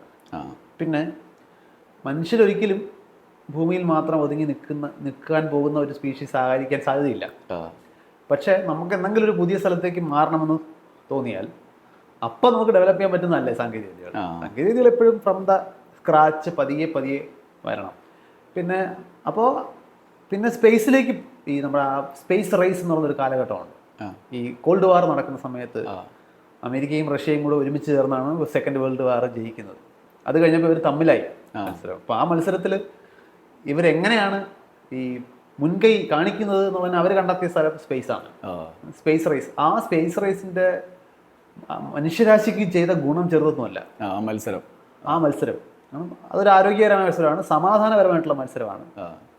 ആ മത്സരത്തിൻ്റെ പേരിലാണ് ശരിക്കും മനുഷ്യൻ ചന്ദ്രനിൽ പോലും പോകുന്നത്. അന്നത്തെ ആ രാഷ്ട്രീയ സമ്മർദ്ദത്തിൻ്റെ നമ്മൾ ഈ ആദ്യത്തെ ബഹിരാകാശ സ്പേസ് ക്രാഫ്റ്റ് എന്ന് പറയുന്ന കൃത്രിമ ഉപഗ്രഹം, അത് സ്പട്നിക് വിക്ഷേപിക്കുന്നത് USSR ആണ്. അപ്പോൾ അത് ഒരു ബോളിൻ്റെ വലിപ്പമുള്ള വസ്തുവാണ്. അത് സാറ്റലൈറ്റ് എന്ന് വിളിക്കുന്നത് ഭൂമിയെ ചുറ്റുന്നു എന്നുള്ളതുകൊണ്ട് അതിൽ നിന്നുള്ള സിഗ്നൽ ഭൂമിയിൽ റിസീവ് ചെയ്യാൻ പറ്റുന്നു എന്നുള്ളതുകൊണ്ടാണ്. അത് അമേരിക്കയുടെ മുകളിൽ കൂടെ കടന്നു പോകുമ്പോൾ റേഡിയോയിൽ ഈ സിഗ്നൽ കിട്ടും, ബീപ് ബീപ് സൗണ്ട്. അപ്പോൾ അന്ന് അമേരിക്കയുടെ മൊത്തം പൊതുജനങ്ങളുടെ ഇടയിൽ പോലും ഒരു പരിഭ്രാന്തി ഉണ്ടായി. എന്താണ് അവിടെ നിന്ന് അറിയത്തില്ല, സിഗ്നൽ കിട്ടുന്നു. അപ്പോൾ അതിനെ വിളിക്കുന്നത് സ്പട്നിക് ക്രൈസിസ് എന്നാണ്. അപ്പോൾ അത് അമേരിക്കയുടെ ഒരു ദേശീയ വികാരത്തെ ഭയങ്കരമായിട്ട് പരിക്കേൽപ്പിച്ചൊരു സംഭവമാണ്. അവർ പിന്നെ കടുത്ത മത്സരത്തിലേക്ക് കടക്കുമ്പോൾ ആദ്യത്തെ ബഹിരാകാശ സഞ്ചാരി, ആദ്യത്തെ വനിതാ സഞ്ചാരി, ആദ്യത്തെ ജീവി, ഇങ്ങനെയുള്ള എല്ലാ മൈൽ സ്റ്റോൺസും USSR ആണ് ജയിക്കുന്നത്. അപ്പോൾ പിന്നെ അമേരിക്കയ്ക്ക് മുമ്പിൽ മറ്റ് മാർഗങ്ങളിൽ ഇനി ചന്ദ്രനിലെങ്കിലും ഇറങ്ങിയേ പറ്റൂ. അങ്ങനെയാണ് ആ പ്രഖ്യാപനവും പിന്നെ ആ ദൗത്യങ്ങൾ. അതിനുശേഷം ആ പ്രഷറൊക്കെ മാറിയപ്പോൾ അവർ അതിൽ നിന്ന് പിന്മാറി. പക്ഷേ അതിൻ്റെ സമയത്താണ് നമ്മൾ റോക്കറ്ററിയിൽ ഇത്രയും മുന്നേറുന്നത്, കമ്മ്യൂണിക്കേഷനിൽ ഇത്രയും മുന്നേറുന്നത്, ഇലക്ട്രോണിക്സിൽ നമ്മൾ ഇത്രയും മുന്നേറുന്നത്. അതായത് ഇപ്പോൾ ഈ അപ്പോളോ എന്ന് പറയുന്ന മിഷൻ, മനുഷ്യനെ ചന്ദ്രനിലെത്തിച്ച ആ മിഷൻ, അതിലുള്ള ഉപയോഗിച്ചിരിക്കുന്ന കമ്പ്യൂട്ടറുകൾ എന്ന് പറയുന്നത് കമ്പ്യൂട്ടർ എന്ന് വിളിക്കുമെങ്കിലും നമ്മൾ ഇന്ന് വിളിക്കുന്ന കമ്പ്യൂട്ടർ പോലും അല്ല. ആ കമ്പ്യൂട്ടറിനേക്കാൾ 10 മടങ്ങ് കമ്പ്യൂട്ടിംഗ് പവർ ഉണ്ട് നമ്മുടെ കയ്യിൽ ഇന്നിരിക്കുന്ന സ്മാർട്ട് ഫോൺ. അപ്പോൾ നമുക്കറിയാം, ഇപ്പോൾ ഒരു സ്മാർട്ട് ഫോണിൽ ഉപയോഗിക്കുന്ന ഒരു സോഫ്റ്റ്വെയർ എന്തെങ്കിലും ഇഷ്യൂ വന്നു കഴിഞ്ഞാൽ അത് എറേസ് കളഞ്ഞിട്ട് അടുത്ത് ഇൻസ്റ്റാൾ ചെയ്യാം. അപ്പോഴുള്ള സോഫ്റ്റ്വെയറിന് ഒരു കംപ്ലൈൻറ്റ് കണ്ടെത്തി കഴിഞ്ഞാൽ ആ മുഴുവൻ ഹാർഡ്വെയറും പൊളിച്ച് കളഞ്ഞിട്ട് പുതിയ ഹാർഡ്വെയർ ഉണ്ടാക്കി മാനുഫാക്ചർ ചെയ്ത് ഫിറ്റ് ചെയ്യണം. അതാണ് അന്നത്തെ ഇലക്ട്രോണിക്സിൻ്റെ അവസ്ഥ എന്ന് പറയുന്നത്. അപ്പോൾ അത് ഇൻ്റഗ്രേറ്റഡ് സർക്യൂട്ടുകൾ നമ്മൾ ഇന്ന് വിളിക്കുന്നത് IC ചിപ്പുകൾ അപ്പോളോ മിഷൻ്റെ ബൈ പ്രോഡക്റ്റ് ആണ്. അതായത് അവിടെ എന്ന് പറഞ്ഞാൽ മനുഷ്യൻ ഡെയിലി ലൈഫിൽ കാണാത്ത തരം വളരെ വിചിത്രമെന്ന് വിളിക്കാവുന്ന അല്ലെങ്കിൽ എക്സോട്ടിക് എന്ന് വിളിക്കാവുന്ന സാഹചര്യങ്ങളാണ് നമ്മളവിടെ കൈകാര്യം ചെയ്യുന്നത്. അപ്പം ആ സാഹചര്യങ്ങൾ ടാക്കിൾ ചെയ്യാൻ വേണ്ടി നമ്മൾ നടത്തുന്ന റിസർച്ചസ് മറ്റു കാര്യങ്ങളെ കുറിച്ചുള്ള നമ്മുടെ ധാരണയെ ഭയങ്കര മാറ്റും. അല്ലാതെ നമുക്ക് ഈ സാഹചര്യങ്ങൾ കിട്ടില്ല, നമുക്ക് ഈ ക്യൂരിയോസിറ്റി കൊണ്ട് പഠിക്കാം. അപ്പോൾ സ്പേസ് അങ്ങനെ കുറേ കാര്യങ്ങൾ ചെയ്തിട്ടുണ്ട്. പിന്നെ അതിൻ്റെ സ്പിൻ ഓഫ് ആയിട്ട് വരുന്ന പ്രോഡക്റ്റുകൾ, ഇപ്പോൾ ഈ വരൾച്ച ബാധിച്ച സ്ഥലങ്ങളിൽ കൃഷി എങ്ങനെ സാധ്യമാക്കാം, അതിന് ഇന്ന് ടെക്നോളജിക്കലി ഇമ്പാക്റ്റ് ഉണ്ടാക്കിയിരിക്കുന്നത് ഇൻ്റർനാഷണൽ സ്പേസ് സ്റ്റേഷനിലെ കൃഷിയുടെ നമ്മുടെ ഈ ഹൈഡ്രോപോണിക്സ് എന്ന് പറയുന്ന രീതി ഉണ്ടല്ലോ, അതുപോലെ ചെടികളെ എങ്ങനെ ഇറിഗേറ്റ് ചെയ്യാം, ഇങ്ങനെ. അതാണ് ഈ സുനിത വില്യംസ് തിരിച്ചു വന്നതിന് ശേഷം ഇവരുടെ വാർത്തകൾക്കിടയിൽ കണ്ടത്. അവിടെ കൃഷി നടക്കുന്നുണ്ട്, അവിടെ കൃഷിയുണ്ട്, അവിടെ ലെറ്റ്യൂസ് അങ്ങനെ. അപ്പൊ അതിന് വേണ്ടുന്ന ഇതെല്ലാം അത് അവിടെ നിർത്തി വെള്ളം എങ്ങനെയാണ് കൊടുക്കേണ്ടത്, ഏത് ലൈറ്റ് കൊടുക്കണം, അവിടെ നാച്ചുറൽ ലൈറ്റ് ഇങ്ങനെ കിട്ടത്തില്ല. അപ്പോൾ ഇങ്ങനെ ഒരുപാട് ഈ ചെടി എങ്ങനെയാണ് വളരുന്നത്, ഇതിന്റെ വേരുകൾ എങ്ങനെയാണ് വളരുന്നത്. ഈ ചെടിക്ക് നമുക്കറിയാമല്ലോ, നമ്മൾ സ്കൂളിൽ ബയോളജി ക്ലാസ്സിൽ പഠിക്കുന്ന ഫോട്ടോട്രോപ്പിസം, ജിയോട്രോപ്പിസം എന്നൊക്കെ പറയുന്ന ചലനങ്ങളുണ്ട് ചെടിയുടെ വളർച്ചയിൽ. അതിന്റെ വേര് എപ്പോഴും ഗ്രാവിറ്റിയുടെ നേരെയാണ് പോവുക. ഇലകൾ എപ്പോഴും വളരുന്നത് അല്ലെങ്കിൽ ചെടിയുടെ തണ്ട് വളരുന്നത് എപ്പോഴും സൂര്യപ്രകാശത്തിന് നേരെയാണ്. ഇതൊന്നും ഇല്ലാത്തൊരു സാഹചര്യമാണ് സ്പേസ് സ്റ്റേഷനകത്ത്. അവിടെ എങ്ങനെയാണ് ഇത് വളരുന്നത്? ഇതൊക്കെ നമ്മളെ അടിസ്ഥാന ശാസ്ത്രം അല്ലെങ്കിൽ പ്രകൃതിയെ കുറിച്ചുള്ള പഠനമല്ലോ അടിസ്ഥാന ശാസ്ത്രം. അതിന്റെ ഭാഗമാണ് ഇതെല്ലാം. അതിനൊക്കെ ഒരുപാട് സഹായിച്ചിട്ടുണ്ട് മനസ്സിലാക്കുന്നതിൽ. അപ്പൊ ഇതൊരു ഒരാൾ അവിടെ നിന്ന് അടുത്ത ആൾ പോകുമ്പോൾ അയാളായിട്ടല്ല പോകുന്നതല്ലേ, അവിടെ ഒരു തുടർച്ചയാണല്ലേ, ഒരു ഒരുമിച്ച് മാറുകയല്ലേ. അവർക്ക് ഡ്യൂട്ടി ഉണ്ടല്ലേ അവിടെ. ഡ്യൂട്ടി ഉണ്ടെന്ന് പറഞ്ഞാൽ ഇതൊക്കെ ഒരു ഭയങ്കര നമ്മളെ ഉള്ളിൽ അറിഞ്ഞിരിക്കേണ്ട കാര്യമാണ്. എനിക്ക് തോന്നുന്നു ഈ നമ്മൾ സ്പേസ് ക്രാഫ്റ്റിലേക്ക് അല്ലെങ്കിൽ സ്പേസ് ജേണി ബഹിരാകാശ യാത്രയിലേക്ക് പോകുമ്പോൾ നമ്മൾ ശ്രദ്ധിച്ചറിയാം, ഇതിലേക്ക് കയറി വരുന്നതിൽ ഭൂരിഭാഗം ആൾക്കാരുടെയും പ്രീവിയസ് ഹിസ്റ്ററി ഒരു പൈലറ്റുമാരാണ്. പൈലറ്റുമാരെന്ന് പറയുന്നത് ടെസ്റ്റ് പൈലറ്റ് എന്ന് വിളിക്കുക, സാധാരണ പൈലറ്റുമാരും അല്ല. ഈ സാധാരണ പൈലറ്റുമാരിൽ കൂടിയ വിഭാഗം ആൾക്കാരാണ് ഫൈറ്റർ പൈലറ്റുമാരാകുന്നത്. അതായത് ഫൈറ്റർ പ്ലെയിൻ പറത്ത സാധാരണ കൊമേഴ്ഷ്യൽ പ്ലെയിൻ പറത്തുന്നവരല്ല. ഭയങ്കര ചലഞ്ചസ് കൂടുതലാണ്. ഈ ടെസ്റ്റ് പൈലറ്റ്സ് അതിലും ചലഞ്ചിങ് ആണ്. അതായത് ഏത് എയർക്രാഫ്റ്റ് ഉണ്ടാക്കുമ്പോൾ ആ എയർക്രാഫ്റ്റ് വെച്ച് എന്തൊക്കെ ചെയ്യാൻ പറ്റുമോ അതിന്റെ മാക്സിമം ആണ് ഇവർ ചെയ്യുന്നത്. എത്ര സ്പീഡിൽ പോകാൻ പറ്റുമോ അതിന്റെ മാക്സിമം. ഇപ്പോൾ ജീവൻ വെച്ചുള്ള കളിയാണ്. ഈ ടെസ്റ്റ് പൈലറ്റിന്റെയും പ്രൊമോഷനാണ് സ്പേസ്. ഈ നമ്മൾ നോക്കി കഴിഞ്ഞാൽ ഇപ്പോൾ ഒരു സാധാരണ നമ്മുടെ കൊമേഴ്ഷ്യൽ എയർ പ്ലെയിനിൽ പോലും നമ്മൾ 2 പൈലറ്റുമാരെ കാണും. രണ്ടുപേരും ഒരേ സ്റ്റാറ്റസ് ഉള്ളവരല്ല. ഒരാളെ ക്യാപ്റ്റൻ എന്നും വേറൊരാളെ ഫസ്റ്റ് ഓഫീസർ എന്നാണ് വിളിക്കുന്നത്. ഇവർ രണ്ടുപേരും ഒരേ ഫുഡല്ല കഴിക്കുന്നത്. എന്തുകൊണ്ടാണ്? ഫുഡ് പോയ്സൺ വന്നു കഴിഞ്ഞാൽ രണ്ടുപേരും കൂടെ ഒരുമിച്ച് കിട്ടും. ഞാനിതൊരു കൗതുകം തോന്നുന്ന രീതിയിൽ ഈ എക്സാമ്പിൾ പറഞ്ഞത്, ഇതിൻ്റെ ഒരു 100 മടങ്ങ് സ്ട്രിക്റ്റ് ആണ് സ്പേസിലേക്ക് പോകുമ്പോൾ. റോളുകളുണ്ട്. ഒരാൾ കമാൻഡർ ആയിരിക്കും, വേറൊരാൾ പൈലറ്റ് ആയിരിക്കും, വേറൊരാൾ മെഡിക്കൽ ഓഫീസർ ആയിരിക്കും, വേറൊരാൾ എക്സ്ട്രാ വെഹിക്കുലർ ആക്ടിവിറ്റി എന്ന് പറഞ്ഞാൽ EVA സ്പെഷ്യലിസ്റ്റ് ആയിരിക്കും. ഓരോ തരം. ഇപ്പോൾ നമ്മൾ ചന്ദ്രനിൽ ബസ് ആൾഡ്രിനും അല്ലെങ്കിൽ എഡ്വിൻ ആൾഡ്രിനും നീൽ ആംസ്ട്രോങ് കൂടെയാണ് ചന്ദ്രനിൽ ആദ്യമായിട്ട് ഇറങ്ങിയെന്ന് പറയുന്നത്. അപ്പം നമുക്ക് ചോദിക്കാമല്ലോ, അവിടെ ചെന്ന് ഇവർ ചന്ദ്രനിൽ ഇറങ്ങി ഈ സ്പേസ് ക്രാഫ്റ്റിൽ നിന്ന് പുറത്തിറങ്ങണമല്ലോ, ലാൻഡറിൽ നിന്നും. അപ്പം ആൾഡ്രിനും ഉണ്ട്, നീൽ ആംസ്ട്രോങ്ങും ഉണ്ട്. ഇവരിൽ ഇനി വെളിയിലോട്ട് കാര്യം വെക്കുന്ന ആരാന്നുള്ളതാണല്ലോ അടുത്ത ക്വസ്റ്റ്യൻ. ആൽഡറിന്റെ പേര് കേൾക്കുന്നതിന്റെ പല മടങ്ങ് തവണ ആംസ്ട്രോങ്ങിന്റെ പേര് കേൾക്കണം. അപ്പൊ ആൽഡറിന് വിചാരിക്കാമല്ലോ, ഞാൻ ആദ്യം ഇറങ്ങാം. സാധിക്കുമോ? സാധിക്കില്ല. റോള് കൃത്യമായിട്ട് ഡിഫൈൻഡ് ആണ്. പിന്നെ അവിടെ കോളിംഗ് സൗണ്ട് ഉണ്ടല്ലോ, ഏതായാലും ഞാൻ വന്നില്ല, എന്നാൽ ഞാനും കൂടി അങ്ങനെ പറ്റില്ല. അതായത് ഒരു രീതിയിലുമുള്ള കോംപ്രമൈസ് നമുക്ക് ചെയ്യാൻ പറ്റില്ല. റോള് കൃത്യമായി അസൈൻ ചെയ്തായിരിക്കും. അവരുടെ ട്രെയിനിങ് അതിനായിരിക്കും. എല്ലാ കാര്യത്തിലും ട്രെയിൻ ആണെങ്കിലും അവരുടെ ജോബ് ഇന്ന ആളില്ലെങ്കിൽ എന്ത് ചെയ്യണം എന്നുള്ളതാണ് മറ്റേ ആളുടെ റോൾ. അപ്പോൾ അവിടെ ആകെ അവർ അതിൽ നിന്ന് ചെറിയൊരു മാറ്റം വരുത്തിയത്, ചന്ദ്രനിൽ ലാൻഡ് ചെയ്തതിനു ശേഷം അവർക്ക് 2 മണിക്കൂർ വിശ്രമം പറഞ്ഞിരുന്നു. അത് കഴിഞ്ഞിട്ട് ചന്ദ്രനിലോട്ട് ഇറങ്ങിയാൽ മതി. പക്ഷെ അവർ 2 മണിക്കൂർ വെയിറ്റ് ചെയ്തില്ല, കുറച്ച് നേരത്തെ ചന്ദ്രന്റെ മണ്ണിലേക്ക് ഇറങ്ങി. അതേ ഉള്ളൂ. അത് സ്വയം തീരുമാനിച്ചിറങ്ങി. അത് അവർക്ക് അതും സ്വയം തീരുമാനിക്കാൻ പറ്റില്ല കേട്ടോ, ഇവിടെ വിളിച്ച് പെർമിഷൻ ചോദിക്കണം. അപ്പം അതായത് ഈ കമാൻഡിങ് എന്ന് പറയുന്നത് അതൊരു ലൈൻ ഓഫ് കമാൻഡ് ഉണ്ട്. ആര് ഡിസിഷൻ ഇപ്പോൾ നമ്മുടെ ഇന്റർനാഷണൽ സ്പേസ് സ്റ്റേഷൻ എന്ന് പറയുമ്പോൾ അവിടെ ഒരു കമാൻഡർ ഉണ്ട്. കമാൻഡറാണ് ഇത് ലീഡ് ചെയ്യുന്നത്. ഒരു പൈലറ്റ് ഉണ്ടാവും, എഞ്ചിനീയർ ഒരാളുണ്ടാവും, അങ്ങനെ പല റോളുകൾ അതിനകത്തുണ്ട്. ഈ റോളുകൾ ഓരോരുത്തർക്കും ഉണ്ട്. ചില ആളുകളുടെ സ്പെഷ്യലൈസേഷൻ വേറെ ആൾ നിർവഹിക്കില്ല. കാരണം ഇതിനകത്ത് പിന്നെ ഹൗസ് കീപ്പിംഗ് എല്ലാവരുടെയും ജോലിയാണ്, നമുക്കറിയാമല്ലോ. അവിടെ നമുക്ക് ഹൗസ് കീപ്പിങ്ങിന് വേറെ ആളിനെ കൊണ്ടുപോകാൻ പറ്റില്ല. ഫുഡും ഇത് വൃത്തിയാക്കുന്നതും ഒക്കെ നമ്മൾ തന്നെ ചെയ്യണം. എന്തെങ്കിലും ഭാഗം കേടായാൽ അത് നമ്മൾ തന്നെ റിപ്പയർ ചെയ്യണം. അതിന് വേറെ സ്റ്റാഫ് ഇല്ല. അപ്പം അങ്ങനെയുള്ള പൊതുവായ കാര്യങ്ങളുണ്ട്. എല്ലാവർക്കും അതിനകത്ത് എല്ലാത്തിലുള്ള ട്രെയിനിങ് ഉണ്ടാവും. പിന്നെ അവർ ഫിസിക്സ്, കെമിസ്ട്രി, വിവിധപ്പെട്ട എല്ലാ സയൻസസും മാത്തമാറ്റിക്സും തറവായിട്ട് അവർക്ക് അണ്ടർസ്റ്റാൻഡിങ് ഉണ്ടാവും. ടെക്നോളജി അതില്ലാതെ അത് ജീവന് തന്നെ അപകടമാണ് അവിടെ നിൽക്കുന്നത്. അപ്പോൾ നമ്മളിപ്പം ഒരു ബുച്ച് വിൽമറ വിടുമ്പം, സുനിത വില്യംസിനെ വിടുമ്പോഴൊക്കെ ഇന്ന ഷെഡ്യൂൾ ഉണ്ടാക്കാം, അവരെ അസൈൻ ചെയ്യാം. എന്നാൽ ഇത് ആദ്യകാലത്തൊക്കെ പോകുന്ന ഒരു ഇന്നത്തെ നിലയിലേക്ക് ഇത് എത്തും എന്നൊക്കെ പ്രതീക്ഷിച്ചിട്ടാണോ നേരത്തെ അവരോട് കാര്യങ്ങൾ പറയാൻ പറ്റും? അവർക്ക് എന്ത് പരിശീലനമാണ് കൊടുക്കുക? ആ പരിശീലനം ഭയങ്കര തമാശയാണ്. കാരണം ആദ്യമായിട്ട് യൂറി ഗഗാറിനല്ല 5 പേരോളം അവസാനം എത്തിയിരുന്ന ഒരാളെയാണ് യൂറി ഗഗാറിനെ അയക്കാൻ തീരുമാനിക്കുന്നത്. അന്ന് അദ്ദേഹത്തിന് അവർക്ക് എന്ത് തരം ട്രെയിനിങ് ആണ് കൊടുക്കേണ്ടതെന്ന് ആർക്കും അറിയില്ല. പിന്നെ ഈ മിലിറ്ററിയിലും പൈലറ്റ്സിനും ഒക്കെ കിട്ടുന്ന തരത്തിലുള്ള കുറേ ട്രെയിനിങ്ങുകളും പിന്നെ ചില ഊഹങ്ങൾ സ്പേസിൽ ഇങ്ങനെ ആയിരിക്കും, ഇങ്ങനെയൊക്കെയുള്ള ചില ഊഹങ്ങളുടെ അടിസ്ഥാനത്തിലാണ് ഇവർക്ക് ട്രെയിനിങ് കൊടുക്കുന്നത്. പിന്നെ ഈ ആദ്യത്തെ സെലക്ഷൻ ക്രൈറ്റീരിയയും കുറച്ച് കൗതുകകരമാണ്. അതായത് ആദ്യമായിട്ട് ഒരാൾ ബഹിരാകാശത്ത് പോവാണ്, അതൊരു രാജ്യത്തിൻ്റെ അഭിമാന പ്രശ്നമാണ്. അപ്പോൾ ആരെ ചൂസ് ചെയ്യുന്നതല്ല അവരുടെ ചില മാനദണ്ഡങ്ങൾ, അയാളുടെ ബാക്ക്ഗ്രൗണ്ട്. യൂറി ഗഗാറിൻ ഒരു കർഷകന്റെ മകനാണ്, വളരെ സാധാരണക്കായ ഒരാളുടെ ബാക്ക്ഗ്രൗണ്ടാണ്, ചെറുപ്പക്കാരനാണ്, 27 വയസ്സേ അന്നുള്ളൂ, ഒരു ഭാര്യയും ഒരു കുഞ്ഞും ഉണ്ടെന്ന്, സുന്ദരനാണ്. അതൊരു ശരിക്കും അവരുടെ ഒരു മാനദണ്ഡമാണ്. കാരണം ലോകത്തെ എല്ലാ പത്രങ്ങളിലും വരാൻ പോകുന്ന മൊത്തമാണ്. ഓക്കെ, ഇങ്ങനെയുള്ള കുറേ പരിഗണനകൾ അന്ന് നടത്തിയിട്ടുണ്ട്. അന്ന് വേറെ ട്രെയിനിങ്ങിനും ഒന്നുള്ള വകുപ്പില്ല, എന്താണ് ചെയ്യാൻ പോകുന്നതില്ല. അദ്ദേഹം പോയി ഒരു സബ് ഓർബിറ്റൽ ഫ്ലൈറ്റ് നടത്തി തിരിച്ചു വരുന്നു. അപ്പോൾ പിന്നെ അത് കഴിഞ്ഞിട്ട് വാലന്റീനോ തെരഷ്കോവ പോകുന്നു. തെരഷ്കോവ ഇപ്പോഴും ജീവിച്ചിരിപ്പുണ്ട്.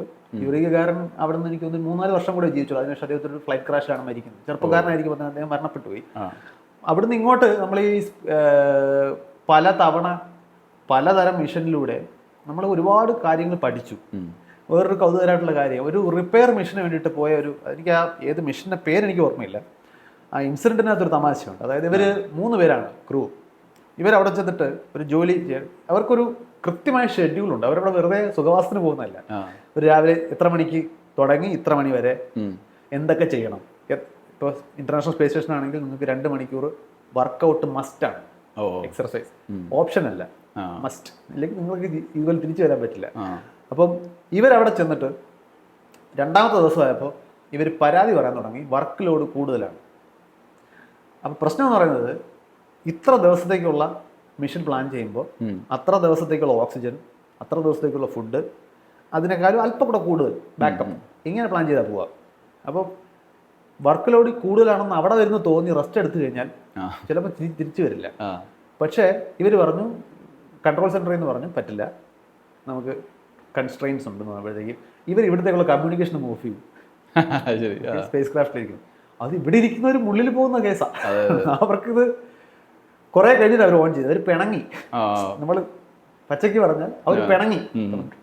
ഇതൊരു വലിയ ബ്രേക്ക് ത്രൂ ആയിരുന്നു. അതായത് പുതിയൊരു നീഡ് പറഞ്ഞു, സൈക്കോളജിക്കൽ ഫിറ്റ്നസ്. അതായത് നിങ്ങൾ മെന്റലി ഭയങ്കര ഹാർഡായിരിക്കണം. പെട്ടെന്ന് ദേഷ്യം വരിക, പിണങ്ങുക, സങ്കടം വരിക, ആങ്ഷ്യസ് ആവുക, ഇങ്ങനെയുള്ളവർക്ക് അവിടെ നിൽക്കാൻ പറ്റില്ല. കാരണം ഇത് ഭയങ്കര ടഫ് എൻവയോൺമെന്റ് ആണ്. വെയ്റ്റ്ലെസ്നെസ് ആകുമ്പോൾ തന്നെ നമ്മുടെ ഈ പറയുന്നത്ര എളുപ്പമല്ല വെയ്റ്റ്ലെസ്നെസ്. ഞാൻ അതിലേക്ക് വരാം. ഇപ്പോൾ വെയ്റ്റ്ലെസ്നെസ് എന്ന് പറയുമ്പോൾ നമുക്ക് ഇപ്പം ഇരിക്കുന്ന വെയിറ്റിന്റെ ഫീൽ ഉണ്ടാവില്ല. നമുക്ക് ഒരിടത്തും ഒട്ടി നിൽക്കുന്ന ഒരു അവസ്ഥ. ഇപ്പം നമ്മൾ തറയിൽ എപ്പോഴും ഒട്ടിയാണ് ഇരിക്കുന്നത്. അത് ഒട്ടുക എന്ന് പറയുമ്പോൾ നമ്മൾ വേറൊരിടത്ത് ഒട്ടുന്നതിനെ കുറിച്ച് മാത്രമേ ആലോചിക്കുകയുള്ളൂ. നമ്മൾ തറയിൽ ഒട്ടിയാണ് നിൽക്കുന്നത്. നമ്മുടെ നമുക്ക് ഇരിക്കാൻ പറ്റുന്നത് എൻ്റെ ശരീരത്തിന് ഈ കസേരയെ കൊണ്ട് ഒട്ടിക്കുകയാണ് ഞാൻ ചെയ്യുന്നത്. ഗ്രാവിറ്റി താഴേക്ക് ഒഴിക്കും. ഇതില്ലാതാവുമ്പോൾ പല രീതിയിലുള്ള പ്രശ്നങ്ങളാണ് നമുക്ക് ഉണ്ടാകുക. ഒന്ന്, നമ്മുടെ ശരീരത്തിന് ഒരു സർക്കുലേറ്ററി സിസ്റ്റം ഉണ്ട്. ബ്ലഡ്, മറ്റ് ഫ്ലൂയിഡ്സ് എല്ലാം ഇങ്ങനെ മൂവ് ചെയ്യുന്നുണ്ട്. ബ്ലഡിനെ മൂവ് ചെയ്യിക്കുന്നത് ഹാർട്ടാണ്. അത് ഹാർട്ട് മുകളിലേക്ക് പമ്പ് ചെയ്യുന്നുണ്ട്, കാൽപാദത്തിലേക്ക് പമ്പ് ചെയ്യുന്നുണ്ട്. ഇത് രണ്ട് തരത്തിൽ പമ്പ് ചെയ്യണം. കാരണം താഴേക്ക് പോകുമ്പോൾ ഗ്രാവിറ്റിയുടെ ഡയറക്ഷനിലും മുകളിലേക്ക് പോകുമ്പോൾ ഗ്രാവിറ്റിക്ക് എതിരെയാണ് പുഷ് ചെയ്യുന്നത്. വെയിറ്റ്ലെസ്നെസ് വരുമ്പം ഹാർട്ടിന് ഇത് അറിയത്തില്ല, ഹാർട്ട് ഇതുപോലെ തന്നെയാണ് പുഷ് ചെയ്യുന്നത്. അപ്പോൾ അതിൻ്റെ കുഴപ്പം എന്ന് പറഞ്ഞാൽ ഈ പ്രഷറിൽ ഉള്ള ഫ്ലൂയിഡ് എല്ലാം കയറി തലയിൽ പോകും.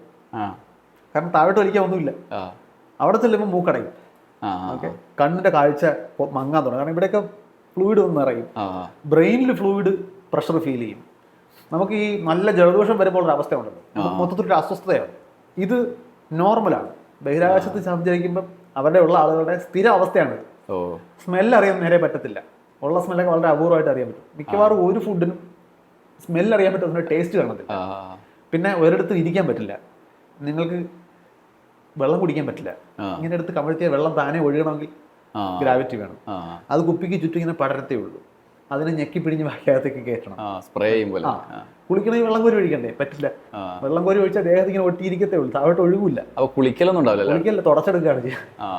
ഇല്ല, അത് ഈ സുനിത വില്യംസിന്റെ ഒരു വീഡിയോയിൽ കണ്ടിരുന്നു. ബ്രഷ് ചെയ്യുന്നത് ബ്രഷ് ചെയ്തങ്ങ് ഇറക്കാണ്.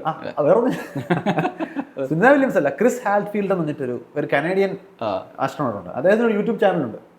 അദ്ദേഹം ഗിറ്റാർ വായിക്കുന്നത് അതെല്ലാം ഭയങ്കര രസകരമായിട്ട് പുള്ളി. ഇത് ഞാൻ പറയുന്നത് ഇന്നും ഇന്നലെയും വന്നാലായിട്ട് വളരെ വർഷങ്ങളായിട്ട് ഈ വീഡിയോസ് ഉണ്ട്. പക്ഷെ അത് അധികം അങ്ങനെ ആളുകളിലേക്ക് എത്താതെ പോയത്. അപ്പോൾ ഈ ശബ്ദമൊക്കെ അപ്പം സഞ്ചരിക്കുന്നത്, ശബ്ദം അവിടെ നമ്മുടെ എയർ പോലെ നിർത്തിയിട്ടുണ്ട്. ശബ്ദത്തിന് പ്രശ്നമില്ല, മീഡിയം ഇതിനകത്തായി സൃഷ്ടിച്ചിട്ടുണ്ട്, എയർ കിട്ടിയിട്ടുണ്ട്. പിന്നെ റീസൈക്ലിംഗ് എന്നൊക്കെ പറഞ്ഞാൽ നമ്മൾ ISS പഠിക്കണം. 90% റീസൈക്ലിംഗ് ആണ്. മൂത്രം, കരഞ്ഞ കണ്ണുനീരുൾപ്പെടെ, വിയർപ്പ് ഉൾപ്പെടെ റീസൈക്കിൾ ചെയ്യും. ഒരു വളരെ അപൂർവം മാത്രമേ വേസ്റ്റ് ഉള്ളൂ. മലമൂത്ര വിസർജനം പറയുമ്പോൾ ഇതെങ്ങനെ ചെയ്യുന്നത്? മലമൂത്ര വിസർജനം താഴേക്ക് പോകണ്ടേ? പോകില്ല. സക്ഷം വെച്ചിട്ട് വലിക്കുക ചെയ്യുന്നത്. വെയിറ്റ് ഇല്ല. നിങ്ങൾ ക്ലോസറ്റ് ചെന്ന് ഇരിക്കാൻ പറ്റില്ല. നിങ്ങൾ ക്ലോസറ്റ് ചെന്ന് ഉന്നം തെറ്റിപ്പോരുത്, ഇരിക്കണം. സഖ്യ. അപ്പം ഇതൊന്നും എളുപ്പമുള്ള കാര്യമല്ല. നിങ്ങൾ വെറുതെ നിന്ന് കഴിഞ്ഞാൽ നമ്മുടെ ശരീരത്തിൽ നമ്മൾ നടക്കുകയും ഡെയിലി ലൈഫിൽ ഇടപെടുകയൊക്കെ ചെയ്യുമ്പോൾ നമ്മുടെ കാലിൻ്റെ മസിലുകൾ നമ്മളിങ്ങനെ പിടിച്ചു നിർത്തുകയാണ്. നമുക്ക് ഒരു 70 കിലോ ഭാരം ഉണ്ടെങ്കിൽ നമ്മുടെ കാല് അത്രയും ഭാരം താങ്ങുന്നുണ്ട് ഈ മസിലുകൾ. നിങ്ങൾ വെയിറ്റ്ലെസ്നെസ്സിലേക്ക് പോകുമ്പോൾ ഈ മസിലുകളെല്ലാം വെറുതെ ഇരിക്കുകയാണ്, ഇവരുടെ ആവശ്യമില്ല.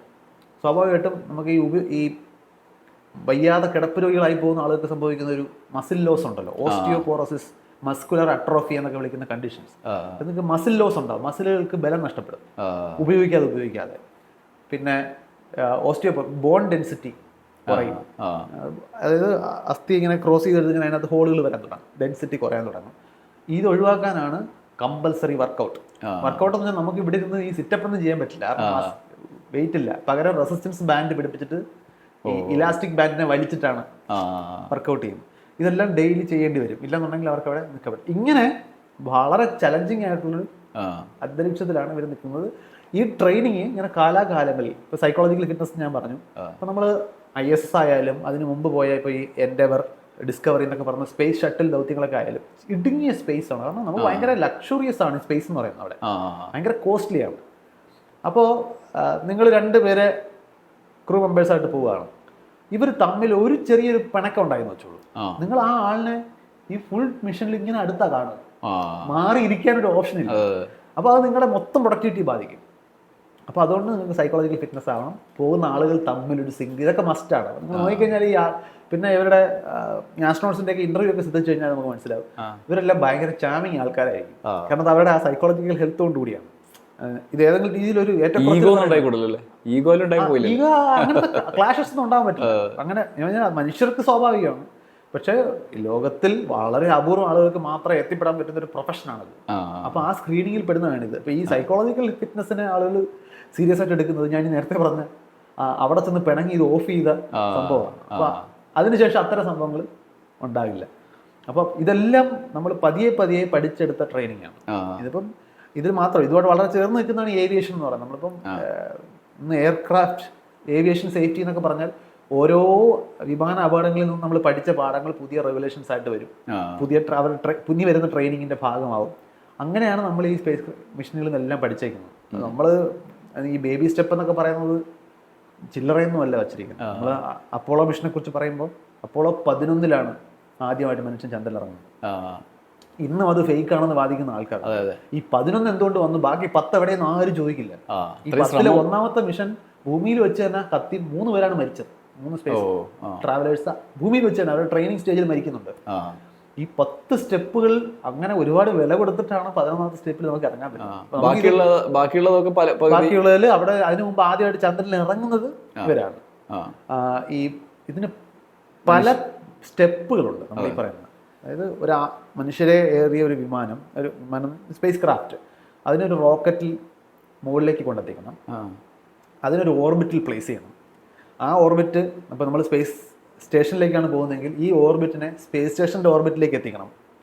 എന്നിട്ട് ഇവർ തമ്മിൽ ഡോക്ക് ചെയ്യണം. ഡോക്കിങ് എന്ന് പറഞ്ഞാൽ ഭയങ്കര ടെക്നിക്കലി ചാലഞ്ചിങ് ആണ്. കാരണം ഈ നമ്മളിപ്പോൾ ഒരു വെറുതെ ഇരിക്കുന്ന സ്ഥലത്ത് ഒരു സ്ക്രൂലേക്ക് ഒരു സ്ക്രൂ ഡ്രൈവർ പിടിപ്പിക്കാൻ നമ്മൾ പെടുന്ന ഒരു പാടുണ്ടല്ലോ. ഇത് മനുഷ്യനെ അടക്കാൻ പറ്റുന്ന 2 ഹോൾ സ്പേസിൽ വെച്ച് വെയിറ്റ് ഇല്ലാത്ത 2 സാധനങ്ങളെ കൂട്ടി യോജിപ്പിക്കണം. അതിനകത്ത് ഒരുപാട് ഇലക്ട്രോണിക് പാർട്സ് ഉണ്ട്. ഇത് കറക്റ്റ് ആ അഡാപ്റ്ററിൽ ചെന്ന് ഫിറ്റ് ആവണം. നമ്മൾ പെൻ ഡ്രൈവ് കുത്തുന്ന പോലെ തിരിഞ്ഞു പോകരുതില്ല, കറക്റ്റാ ഫിറ്റ് ആവണം. ചെന്ന് ബലത്തിൽ ഇടിക്കരുത്, ഇടിച്ചാൽ ഇത് ഡാമേജ് ആയി പോകും. ഒരുപാട് ലൂസായ ചിലപ്പോൾ കയറില്ല.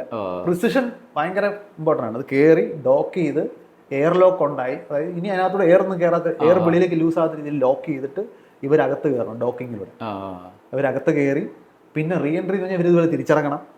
പിന്നെ ഈ സ്പേസ് സ്റ്റേഷന് വെളിയിൽ പല പാർട്സിനും കംപ്ലൈന്റ് വരും. കാരണം ഇതുവഴി റേഡിയേഷനും എനർജിയുള്ള പാർട്ടിക്കിൾസും ഒക്കെ ഇങ്ങനെ പറന്ന് നടക്കണം. സ്പേസ് ഡിബ്രി എന്ന് പറയുന്ന വേറെ എവിടെയെങ്കിലും ഒക്കെ പൊട്ടിത്തെറിച്ച് പോയോ ഏതെങ്കിലും സാറ്റലൈറ്റ് നിളയിൽ പോയിട്ടുള്ള പീസസ് ഒക്കെ ചിലപ്പം തെറിഞ്ഞു വരും. അത് പറക്കുക എന്ന് പറഞ്ഞാൽ 10,000 km/h ഇത് വരുന്നത്. ഇത് ചെറിയൊരു തരി വന്ന് തട്ടിയാൽ തന്നെ ശരിക്കും നമുക്കൊരു ബോംബ് വിടുന്ന ഒരു എനർജിയാണ് കൊണ്ടുവരുന്നത്. വലിയ ഡാമേജ് ചിലപ്പോൾ അത് ഉണ്ടാക്കും. അപ്പം അത്തരം ഡാമേജസ് നമ്മൾ മുൻകൂട്ടി കാണണം. പിന്നെ ഏതെങ്കിലും പാർട്ട് കംപ്ലൈന്റ് ആയി കഴിഞ്ഞാൽ ഈ സ്പേസ് സ്റ്റേഷന്റെ റോബോട്ടിക് ആംസ് ഉണ്ട്, അത് വെച്ച് ചെയ്യാൻ പറ്റാത്ത റിപ്പയർ ആണെന്നുണ്ടെങ്കിൽ ആള് പുറത്തിറങ്ങണം. അതിന് EVA എന്നാണ് വിളിക്കുന്നത്, എക്സ്ട്രാ വെഹിക്കുലർ ആക്ടിവിറ്റി, വെഹിക്കിളിന് വെളിയിൽ ഇറങ്ങിയിട്ടുള്ള ആക്ടിവിറ്റി. ഈ വെളിയിറങ്ങുമ്പോൾ ഇതേ പ്രതിസന്ധി ഇല്ലേ, ഈ ഡോക്കിംഗ് പോലെ തന്നെ അതിന്റെ അകത്ത് കയറുന്നത് തിരിച്ചു കയറുന്നത് ഒക്കെ ബുദ്ധിമുട്ടാണ്. അത് ഇങ്ങനെ വളരെ വളരെ വളരെ പ്രിസിഷൻ നോക്കി. ഇനി അവിടെ ഇരിക്കുന്ന ഓരോ ആളുടെയും മറ്റേ വൈറ്റൽസ് ഉണ്ടല്ലോ, അത് ഇവിടെ അറിയാം. ഹാർട്ട് ബീറ്റ് എത്ര, ബോഡി ടെമ്പറേച്ചർ എത്ര, ഇതിവിടെ എന്തെങ്കിലും അബ്നോർമാലിറ്റി വന്നാൽ ഇവിടുന്ന് വിളിക്കും, കമ്മ്യൂണിക്കേറ്റ് ചെയ്യും. ശ്രദ്ധിക്കണം. ഇപ്പൊ നമ്മൾ ഈ സുനിതയുടെ കാര്യം പറഞ്ഞവരാണ്. സുനിത അവിടെ നിന്ന് ഇറങ്ങുമ്പോഴും അവിടെ നിൽക്കുമ്പോഴും ഇവിടെ വന്ന് ഇറങ്ങിയ ഉടനെ ഇന്ന് ഇതിപ്പോ സുനിത വില്യംസ് എന്തൊക്കെയോ പറഞ്ഞു വന്ന മട്ടിൽ ഒരുപാട് വാർത്ത വരുന്നുണ്ട്. അവരെ പുറം ലോകം കണ്ടിട്ടേ ഇല്ല. കാരണം ഈ സ്പേസിൽ നിന്നും വരുന്ന ഒരാളിനെ, അത് ഇപ്പോഴത്തെ മിഷനിൽ അല്ലെങ്കിൽ കുറെ കാലം അവിടെ കുടുങ്ങി കിടന്നു എന്നൊക്കെയാണ് പലപ്പോഴും. അവിടെ കുടുങ്ങലൊന്നും ഉണ്ടായിട്ടില്ല. 8 ദിവസം കഴിഞ്ഞ് വരേണ്ടിയിരുന്നൊരു മിഷൻ 8 ദിവസത്തിനുള്ളിൽ ആ ഒരു സ്പേസ് ക്രാഫ്റ്റിന് ഉണ്ടായിരുന്ന ഒരു സാങ്കേതിക തകരാറ് കാരണം അന്ന് നടന്നില്ല. ഈ അടുത്ത ബസ് കയറി വരാനുള്ളൊരു ബസ് റൂട്ട് അല്ലല്ലോ. ഇനി അടുത്തൊരു മിഷൻ പ്ലാൻ ചെയ്ത് ഇവർക്ക് വേണ്ടി അവിടെ എത്തുക എന്ന് പറയുന്നത് സമയമെടുക്കും. അത് ഇവർക്കും അറിയാം. അവിടെ മനുഷ്യർ കുടുങ്ങി കിടക്കുന്ന ഒരു ഗുഹയല്ല, അവിടെ സ്ഥിരമായിട്ട് ഇവർ പോകുമ്പോഴും അവിടെ ആളുണ്ടല്ലോ, അവിടെ ആളുണ്ട്. ഇവരും മുമ്പ് പോയിട്ടുള്ളവരാണ്. മാത്രമല്ല വരുമ്പോഴും അവിടെ ആളുണ്ട്. അപ്പൊ ഇവരവിടെ പോയതിനു ശേഷം ഈ കുറച്ച് മാസങ്ങൾക്കിടയിൽ 286 ദിവസവും മറ്റാണ് അവരുണ്ട്. അതിനിടയ്ക്ക് സപ്ലൈ മിഷൻസ് ഉണ്ട്, ആളില്ലാതെ അങ്ങോട്ട് പോകുന്നത്. പിന്നെ ഇവരുടെ വേസ്റ്റ് ഉണ്ടല്ലോ, അത് സ്പേസ് ക്രാഫ്റ്റ് കയറ്റിയിട്ട് ഈ അറ്റ്മോസ്ഫിയറിലേക്ക് ഇടിച്ച് കത്തിച്ച് കളയാണ് ചെയ്യുന്നത്. അത് കൊണ്ടുവരുന്നതിന് പകരം സ്പേസിൽ അറ്റ്മോസ്ഫിയറിൽ കത്തിച്ച് കളയാണ്. ഇങ്ങനത്തെ മിഷൻസ് ഒക്കെ അവിടെ നടക്കുന്നുണ്ട്. ഇതിനിടയ്ക്ക് ഇവിടെ റോൾ ചേഞ്ച് വരുന്നുണ്ട്. ഈ കുറച്ചു കാലം സുനിത വില്യംസ് ISSന്റെ കമാൻഡർ ആയിരുന്നു ഈ സ്റ്റേജിൽ. നമ്മൾ അവർക്ക് അവിടെ ദുരന്തം പറ്റി അവർ ഇങ്ങനെ കുടുങ്ങി കിടക്കുകയാണ്, പ്രളയബാധിതർ വീട്ടിനകത്ത് പെട്ടതുപോലെ. അവരാ സമയത്ത് കമാൻഡർ ചാർജ് വഹിക്കുകയാണ് അതിന്റെ. ഒരുപക്ഷെ കുടുങ്ങി എന്നുള്ള വാക്കാണ് ലോകം മുഴുവൻ ഇതിലേക്ക് ശ്രദ്ധിക്കാനുള്ള വാക്ക്. അത് അമേരിക്കൻ രാഷ്ട്രീയത്തിൽ രൂപപ്പെട്ടതല്ലേ. ആ രാഷ്ട്രീയം എന്ന് പറയുന്നത് ഇതിനകത്ത് അമേരിക്കയുടെ സ്പേസിൽ ഇപ്പോൾ ഒരുപാട് പ്രൈവറ്റ് പ്ലെയേഴ്സ് ഉണ്ട്. ഒന്ന്, ഇത് ഭയങ്കര കോസ്റ്റ്ലി ബിസിനസ്സാണ്. അപ്പോൾ പൊതുവിൽ കുറേ കാലമായിട്ട് അങ്ങനെ ഒരു പൊതുവികാരമുണ്ട്, പ്രൈവറ്റൈസേഷൻ, പ്രൈവറ്റ് ഇൻവെസ്റ്റ്മെന്റ് കൊണ്ടുവരിക. കാരണം സ്പേസിൽ ടെക്നോളജികൾ ഉണ്ടാവേണ്ടതുണ്ട് നമുക്ക്.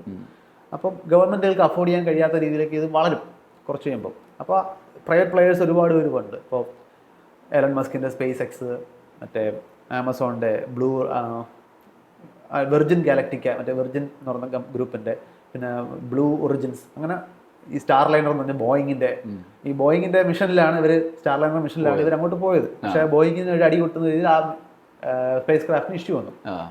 അപ്പം അങ്ങനെ വന്നപ്പോഴാണ് ബോയിങ്ങിന് ഒരു സെറ്റ് ബാക്ക് ആയിരുന്നു. അപ്പൊ ആ സമയത്ത് സ്പേസ് എക്സ് ഹീറോയ്ക്കായിട്ട് അവിടെ എൻ്റർ ചെയ്യുന്നു, ഞങ്ങൾ ഇവരെ തിരിച്ചു കൊണ്ടുവരാന്ന് പറഞ്ഞു. സ്പേസ് എക്സിന്റെ 4 പേര് അങ്ങോട്ട് പോകാനിരുന്ന ദൗത്യത്തിൽ അവർ 2 പേരെ കുറച്ച് അങ്ങോട്ട് അയച്ചിട്ട് അവിടുന്ന് ഇവർ 2 പേരെ തിരിച്ചു കൊണ്ടുവരുന്നു എന്നുള്ളതാണ്. അപ്പൊ അങ്ങനെ കയറി ഈ സ്പേസ് എക്സ് കയറി സ്കോർ ചെയ്തു. ശരിക്കും ഈ ഒരു ബിസിനസ് ആയിരിക്കണം, എൻ്റെ ഒരു ഊഹമാണ്, ഇത് കോൺസ്പിറസി തിയറി ആണെന്ന് വേണമെങ്കിൽ വിളിക്കാം. അതാണ് പെട്ടെന്ന് ഈ ഒരു വിഷയത്തെ മൊത്തത്തിൽ ലൈം ലൈറ്റിലേക്ക് കൊണ്ടുവരുന്നത്. കാരണം ഞാൻ പോലും എൻ്റെ യൂട്യൂബ് ചാനലിൽ കുറച്ച് നാൾ മുമ്പ് ഒരു വീഡിയോ ചെയ്തിട്ടുണ്ട്. ഈ സ്പേസ് ജേണി എന്ന് പറയുന്നത് എന്തുകൊണ്ട് ഗ്ലാമറസ് ആയ ഒരു ജോലിയല്ല, എന്താണ് എൻ്റെ കഷ്ടപ്പാടുകൾ. ആ കഷ്ടപ്പാടിലൊക്കെ തന്നെയാണ് ഇപ്പോൾ പുതിയൊരു കാര്യം പോലെ വാർത്ത വരുന്നതെന്നേ ഉള്ളൂ. നമ്മൾ കുറച്ച് സ്പേസിൽ ഇൻട്രസ്റ്റ് ഉള്ള ആൾക്കാരൊക്കെ കുറച്ച് നേരത്തെ, വളരെ നേരത്തെ ശ്രദ്ധിച്ചിട്ടുള്ള ഒരു കാര്യമാണ് ഈ പറയുന്ന എന്താണ് അവരുടെ മസിൽ ലോസ് സംഭവിക്കുന്നത്, ആരോഗ്യ പ്രശ്നങ്ങൾ വരുന്നതും. ആദ്യത്തെ സ്പേസ് ക്രാഫ്റ്റിൽ ജേണി കഴിഞ്ഞ് തിരിച്ചെത്തിയ ആൾക്കാരെ ശരിക്കും സ്ട്രക്ചറിലാണ് എടുത്തുകൊണ്ട് പോയത്. എഴുന്നേൽക്കാൻ പറ്റുന്നില്ലായിരുന്നു, കാരണം ഇവരുടെ മസിൽ ലോസ് സംഭവിച്ചു. അങ്ങനെയാണ് നമ്മൾ ഈ വർക്കൗട്ടിന്റെ ഒക്കെ പ്രാധാന്യം മനസ്സിലാക്കുന്നത്. ഇപ്പോഴും അതാണ് സ്ട്രക്ചറിലാണ് കൊണ്ടുവരുന്നത്. ആണ് അവരെ എഴുന്നേറ്റ് നിൽക്കാൻ പറ്റില്ല, മസിലെല്ലാം ഇത്രയും കാലമായിട്ട് ശരീരത്തിന് ഇതില്ല. പിന്നെ ഈ വരുന്ന സമയത്ത് ഈ വെയിറ്റ്ലെസ്നെസ്സിൽ നിന്നും 4-5 മടങ്ങ് ജി ഫോഴ്സ് എന്നാണ് നമ്മൾ പൊതുവെ അതിനെ വിളിക്കുക. അതായത് ഈ ഗ്രാവിറ്റി ജി എന്ന് പറഞ്ഞാൽ 9.8 മീറ്റർ പെർ സെക്കൻഡ് സ്ക്വയർ എന്ന് പറയുന്ന ഭൂമിയുടെ താഴേക്കുള്ള വലിവിന്റെ ആക്സിലറേഷൻ. അതാണ് നമുക്ക് നോർമലി വെയിറ്റ് ആയിട്ട് ഫീൽ ചെയ്യുന്നത്, നമ്മുടെ വെയിറ്റ് ആയിട്ട് ഫീൽ ചെയ്യുന്നത്. അപ്പോൾ ഈ 2G എന്ന് പറഞ്ഞു കഴിഞ്ഞാൽ എൻ്റെ വെയിറ്റ് എത്ര ഉണ്ടോ അതിന്റെ 2 മടങ്ങാണ് എനിക്ക് ഫീൽ ചെയ്യുന്നത്. ആ ഫോഴ്സ് എൻ്റെ മുകളിൽ നിന്ന് എൻ്റെ തന്നെ ഭാരമുള്ള ഒരാൾ കയറി ഇരുന്നാലുണ്ടാകുന്ന ഭാരമാണ് എനിക്ക് 2G ഫീൽ ചെയ്യുക. ഈ താഴേക്ക് റീ എൻട്രി സമയത്ത് 4G 5G ഒക്കെയാണ് ഇവർക്ക് ഫീൽ ചെയ്യുന്നത്. നമ്മുടെ മുകളിൽ നമ്മുടെ 4 ഇരട്ടി ഭാരമുള്ള ഒരാൾ ഇരിക്കുന്ന പോലെ നമുക്ക് ഫീൽ ചെയ്യും. ഈ അതിനു മുമ്പ് അവർക്ക് ഭാരമേ ഇല്ലായിരുന്നു. അപ്പോൾ ഈ എക്സ്ട്രീം കണ്ടീഷൻസിൽ വരുമ്പോഴത്തേക്ക് നമ്മുടെ ബോഡി ഒരുപാട് ബുദ്ധിമുട്ടും. അപ്പൊ ഇവിടെ വന്ന് ഇറങ്ങി കഴിഞ്ഞാൽ ഇവരെ നേരെ ഇന്റർവ്യൂവിന് കൊടുക്കാനൊന്നും കൊണ്ടുപോകാൻ പറ്റത്തില്ല. ഇവരെ കൊണ്ടുപോയി അവരെ മോണിറ്റർ ചെയ്ത് അവരുടെ വൈറ്റൽസ് എല്ലാം ചെക്ക് ചെയ്ത് ബോഡി എല്ലാം ഓക്കെ ആണെന്ന് ഉറപ്പിച്ച് ഫുൾ കണ്ടീഷൻ ആയതിനു ശേഷമേ ഇവരെ പുറം ലോകം കാണാൻ തന്നെ പോകുന്നുള്ളൂ. പക്ഷെ നമ്മുടെ ഇന്റർവ്യൂ ഒന്ന് കണ്ടു കഴിഞ്ഞാൽ, വാർത്ത കണ്ടു കഴിഞ്ഞാൽ ഇവർ വന്ന ഉടനെ ഇന്റർവ്യൂ കൊടുത്തു വന്ന മട്ടിലാണ് വാർത്തകൾ റിപ്പോർട്ട് ചെയ്യപ്പെടുന്നത്. അത് ഇപ്പൊ ഈ സ്വകാര്യ മേഖല ഇങ്ങനെ ഇടപെടുന്ന സമയത്ത് അപ്രതീക്ഷിതമായ ഒരു ഭരണകൂടത്തിന് പോലും താങ്ങാൻ പറ്റാത്ത ഫണ്ടിന്റെ കാര്യമാണല്ലോ ഒരു പ്രതിസന്ധി. അപ്പോൾ ഒരു സർക്കാർ അതിൽ നേരിട്ട് ഇൻവെസ്റ്റ് ചെയ്യുന്ന സമയത്ത് സാധാരണ മനുഷ്യന് ഉപകാരപ്രദമായ നിലയിൽ, ഇപ്പോൾ കൃഷിയുടെ കാര്യം പറഞ്ഞു, ഇപ്പോൾ ഒരു പരിസ്ഥിതി പ്രശ്നം ഉണ്ടാകുമ്പോൾ, ഒരു എന്തെങ്കിലും ഒരു കൊടുങ്കാറ്റ് ഉണ്ടാകുമ്പോൾ ഇത്തരം ഉപയോഗപ്രദമായ കണ്ടുപിടുത്തങ്ങളുടെയൊക്കെ തുടർച്ച നമ്മളതിൻ്റെ ഗുണം അനുഭവിക്കുന്നുണ്ടല്ലോ. ഇത് ഈ സ്വകാര്യ മേഖലയിൽ അവർ നിക്ഷേപിക്കുന്ന സമയത്ത് അതിൻ്റെ റിട്ടേൺ അവർ ആഗ്രഹിക്കില്ല. അതെങ്ങനെ കിട്ടും? അത് സാധാരണക്കാരന് അലഭ്യമായ നിലയിലേക്ക് ഈ കണ്ടുപിടുത്തങ്ങളെ മാറ്റുമോ, അതൊരു ഫീസുള്ള നിലയിലേക്ക് മാറ്റും? അത് ഓരോരുത്തരുടെയും ബിസിനസ് മോഡൽ വ്യത്യാസമായിരിക്കാം. ഒന്ന് ഇപ്പം നമ്മുടെ ഇസ്രോയ്ക്കൊരു ആൻഡ്രിക്സ് കോർപ്പറേഷൻ എന്ന് പറഞ്ഞിട്ടൊരു കൊമേഴ്സ്യൽ വിങ് ഉണ്ട്. അവർക്ക് വരുമാനമുണ്ട്. അവരുടെ വരുമാനം എന്ന് പറയുന്നത് സ്വന്തമായിട്ട് റോക്കറ്റും ലോഞ്ചിങ് സിസ്റ്റങ്ങളും ഒന്നും അഫോർഡ് ചെയ്യാൻ കഴിയാത്ത രാജ്യങ്ങളുണ്ട്. അങ്ങനെ പല രാജ്യങ്ങൾക്കും സാറ്റലൈറ്റ് ഉണ്ടാകും. സാറ്റലൈറ്റ് ഒരു കോസ്റ്റ്ലി ഇഷ്യൂ അല്ല. സാറ്റലൈറ്റ് താരതമ്യേന വല്ല നമ്മുടെ നാട്ടിൽ കോളേജ് കുട്ടികൾ വരെ സാറ്റലൈറ്റ്സ് ഉണ്ടാക്കുന്നു. സാറ്റലൈറ്റ്സ് അല്ല പ്രശ്നം. ലോഞ്ചിങ് ടെക്നോളജി എന്ന് പറയുന്നത് ഭയങ്കര സോഫിസ്റ്റിക്കേറ്റഡ് ആണ്. കാരണം ആ കൃത്യമായിട്ടുള്ള ഫ്യൂവൽ, എഞ്ചിൻ്റെ പവർ, ത്രസ്റ്റ്, ഇങ്ങനെയുള്ള കാര്യങ്ങൾ. അപ്പോൾ ഇത് മറ്റൊരു രാജ്യത്തിന് ലോഞ്ച് ഫീ കൊടുത്തിട്ട് നമ്മുടെ ഫെസിലിറ്റി ഉപയോഗിക്കാം. നമ്മുടെ PSLVക്ക് അങ്ങനെ നമുക്ക് ഇഷ്ടംപോലെ പൈസ ഉണ്ടാക്കി തരുന്നുണ്ട്. നമ്മുടെ വർക്ക് ഫോഴ്സ് എന്ന് വിളിക്കുന്ന പോളാർ സാറ്റലൈറ്റ് ലോഞ്ച് വെഹിക്കിൾ ഭയങ്കര റിലയബിൾ ആണ്. എത്രയെങ്കിലും മിഷൻസ് സക്സസ്ഫുൾ ആയിട്ട് ചെയ്ത് കഴിഞ്ഞുകൊണ്ട്. അപ്പം ഇതൊരു ബിസിനസ് മോഡലാക്കാം. പിന്നെ ഉള്ളത് സ്പേസ് മിനറൽസ് എന്നൊക്കെ വിളിക്കുന്ന റിസോഴ്സസ് ആണ്. ഇപ്പോൾ ചന്ദ്രനിലൊക്കെ ഹീലിയം 3 എന്നൊക്കെ പറഞ്ഞ കുറേ ഭൂമിയിൽ കിട്ടാത്ത കുറേ സംഗതികളുണ്ട്. ഇതൊക്കെ ഈ ഒരുപാട് ബിസിനസ് സാധ്യതകളുള്ള റിസോഴ്സസ് ആണ്. അപ്പോൾ കൃത്യമായിട്ട് അവിടെ ഇറങ്ങി അതൊക്കെ മൈൻഡ് ചെയ്യാനുള്ള പെർമിഷനൊക്കെ ഒപ്പിച്ചു കഴിഞ്ഞാൽ ഇവർ വിചാരിക്കുന്ന പോലെ നമ്മൾ അവതാർ സിനിമയിൽ മനുഷ്യരവിടെ കീഴടക്കാൻ പോകുന്നതന്നെ അവിടുത്തെ ആ ഒരു പ്രത്യേക മിനറലിന് വേണ്ടിയിട്ടാണ്. അതെല്ലാം ശരിക്കും ആക്ച്വൽ ബിസിനസ്സിൽ നിന്നും ഇൻസ്പയർ ആയിട്ടാണ് ആ കഥകളൊക്കെ ചെയ്യുന്നത്. അപ്പോൾ അങ്ങനത്തെ താല്പര്യങ്ങളുണ്ടാവും. അപ്പോൾ സ്വാഭാവികമായിട്ട് അതിൻ്റെ ബൈ പ്രോഡക്റ്റ് എന്ന രീതിയിൽ ഇപ്പം നമ്മൾ ഇന്നിപ്പോൾ ഒരു ചുഴലിക്കൊടുങ്കാറ്റ് വരുമ്പോൾ നമുക്ക് ആൾക്കാരെ ഒഴിപ്പിക്കാൻ പറ്റുന്നതൊക്കെ എങ്ങനെയാണെന്ന് ചോദിച്ചു കഴിഞ്ഞാൽ ഈ നിസ്സംശയം പറയാം, നമ്മുടെ സാറ്റലൈറ്റുകൾ വഴിയാണ് നമുക്ക് ഇത്രയും വെതറൊക്കെ നമുക്ക് കൃത്യമായിട്ട് മോണിറ്റർ ചെയ്യാൻ പറ്റുന്നത്. അപ്പോൾ പക്ഷെ നമ്മൾക്കിപ്പോഴും പബ്ലിക് ഫണ്ടിങ്ങിന് ഭയങ്കര റെസിസ്റ്റൻസ് ആണ് സ്പേസിൻ്റെ കാര്യത്തിൽ. ശരിക്കും ഇന്ത്യ റിസർച്ചിന് സ്പെൻഡ് ചെയ്യുന്ന പൈസയുടെ വളരെ വളരെ ചെറിയൊരു തുകയാണ് സ്പേസ് റിസർച്ചിന് പോകുന്നത്. പക്ഷെ അത് മാത്രമാണ് ലൈം ലൈറ്റ് നിൽക്കുന്നതുകൊണ്ട് ഈ റോക്കറ്റ് കത്തിച്ച് കളയാൻ വേണ്ടി കുറെ പൈസ നമ്മൾ പാഴാക്കുന്ന ഒരു ഇംപ്രഷനൊക്കെ നടക്കുന്ന ഒരുപാട് പേരുണ്ട്. റോക്കറ്റ് വേണ്ട, റൊട്ടി മതി എന്നൊക്കെയുള്ള മുദ്രാവാക്യങ്ങളും ഉണ്ട്. ശരിയാണ്, നമ്മുടെ നാട്ടിൽ ഒരു കാലത്ത് അങ്ങനെയുള്ള ആവശ്യങ്ങൾ വരുമ്പോൾ. പക്ഷെ ഏത് കാലത്തായാലും നമുക്ക് എല്ലാ പ്രശ്നങ്ങളും ഒന്ന് പരിഹരിച്ചിട്ട് വേറൊരു പ്രശ്നം എന്ന രീതിയിൽ ഒരിക്കലും പരിഹരിക്കാൻ പറ്റില്ല, നടക്കില്ല. അപ്പോൾ നമുക്ക് അസമത്വങ്ങളുണ്ട്. അപ്പൊ നമ്മൾ അത് വേറെ രീതിയിൽ പരിഹരിക്കണം. നമ്മുടെ നാട്ടിൽ തന്നെയാണ് അതിസമ്പന്നരും അത് ദരിദ്രരും ഉള്ളത്. അപ്പൊ അത് സമ്പത്തില്ലാത്തല്ലോ പ്രശ്നം, അത് വേറൊരു ഇഷ്യൂ ആണ്.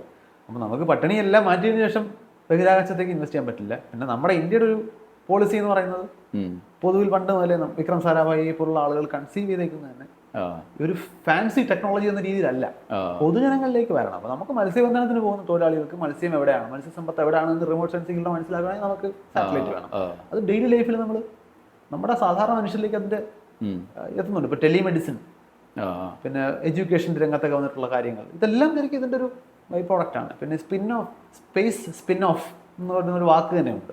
സ്പേസിന് വേണ്ടി കണ്ടെത്തിയ ടെക്നോളജികൾ വെളിയിൽ ബൈ പ്രോഡക്റ്റ് ആയിട്ട് സിപ്പ്, വെൽക്രോ ഇങ്ങനെയുള്ള നമ്മുടെ പിന്നീട് വെളിയിലേക്ക് വരുന്ന ബൈ പ്രോഡക്റ്റുകൾ വെറുതെ ചെന്ന് ഗൂഗിളിൽ സ്പേസ് സ്പിൻ ഓഫ് എന്ന് സെർച്ച് ചെയ്യാൻ 100 കണക്കിന് എവറിഡേ ടെക്നോളജികൾ കിട്ടും. ആദ്യം ഡെവലപ്പ് ആയത് സ്പേസിന് വേണ്ടിയിട്ടാണ്. പിന്നെ അത് വെളിയിലേക്ക് സ്പിൻ ഓഫ്, സിനിമയുടെ സ്പിൻ ഓഫ് എന്ന് പറയുന്നത് ഇപ്പോൾ ഒരു സിനിമയിൽ ഒരു ക്യാരക്ടറിനെ മാത്രം എടുത്ത് പുതിയ സിനിമ ആകുമ്പോൾ ആ സിനിമയുടെ സ്പിൻ ഓഫ് ആണെന്ന് പറയുന്ന പോലെ അതിൽ ഒരു പ്രത്യേക ടെക്നോളജി മാത്രം പുറത്തേക്ക് വരുമ്പോൾ അതിനെ സ്പേസ് സ്പിൻ ഓഫ് എന്ന് വിളിക്കും. അത് ഇസ്രോയുടെയും നാസയുടെയും ഒക്കെ സ്പേസ് റിസർച്ചിന് ഇഷ്ടംപോലെ സ്പിൻ ഓഫ് ടെക്നോളജീസ് വന്നിട്ടുണ്ട്.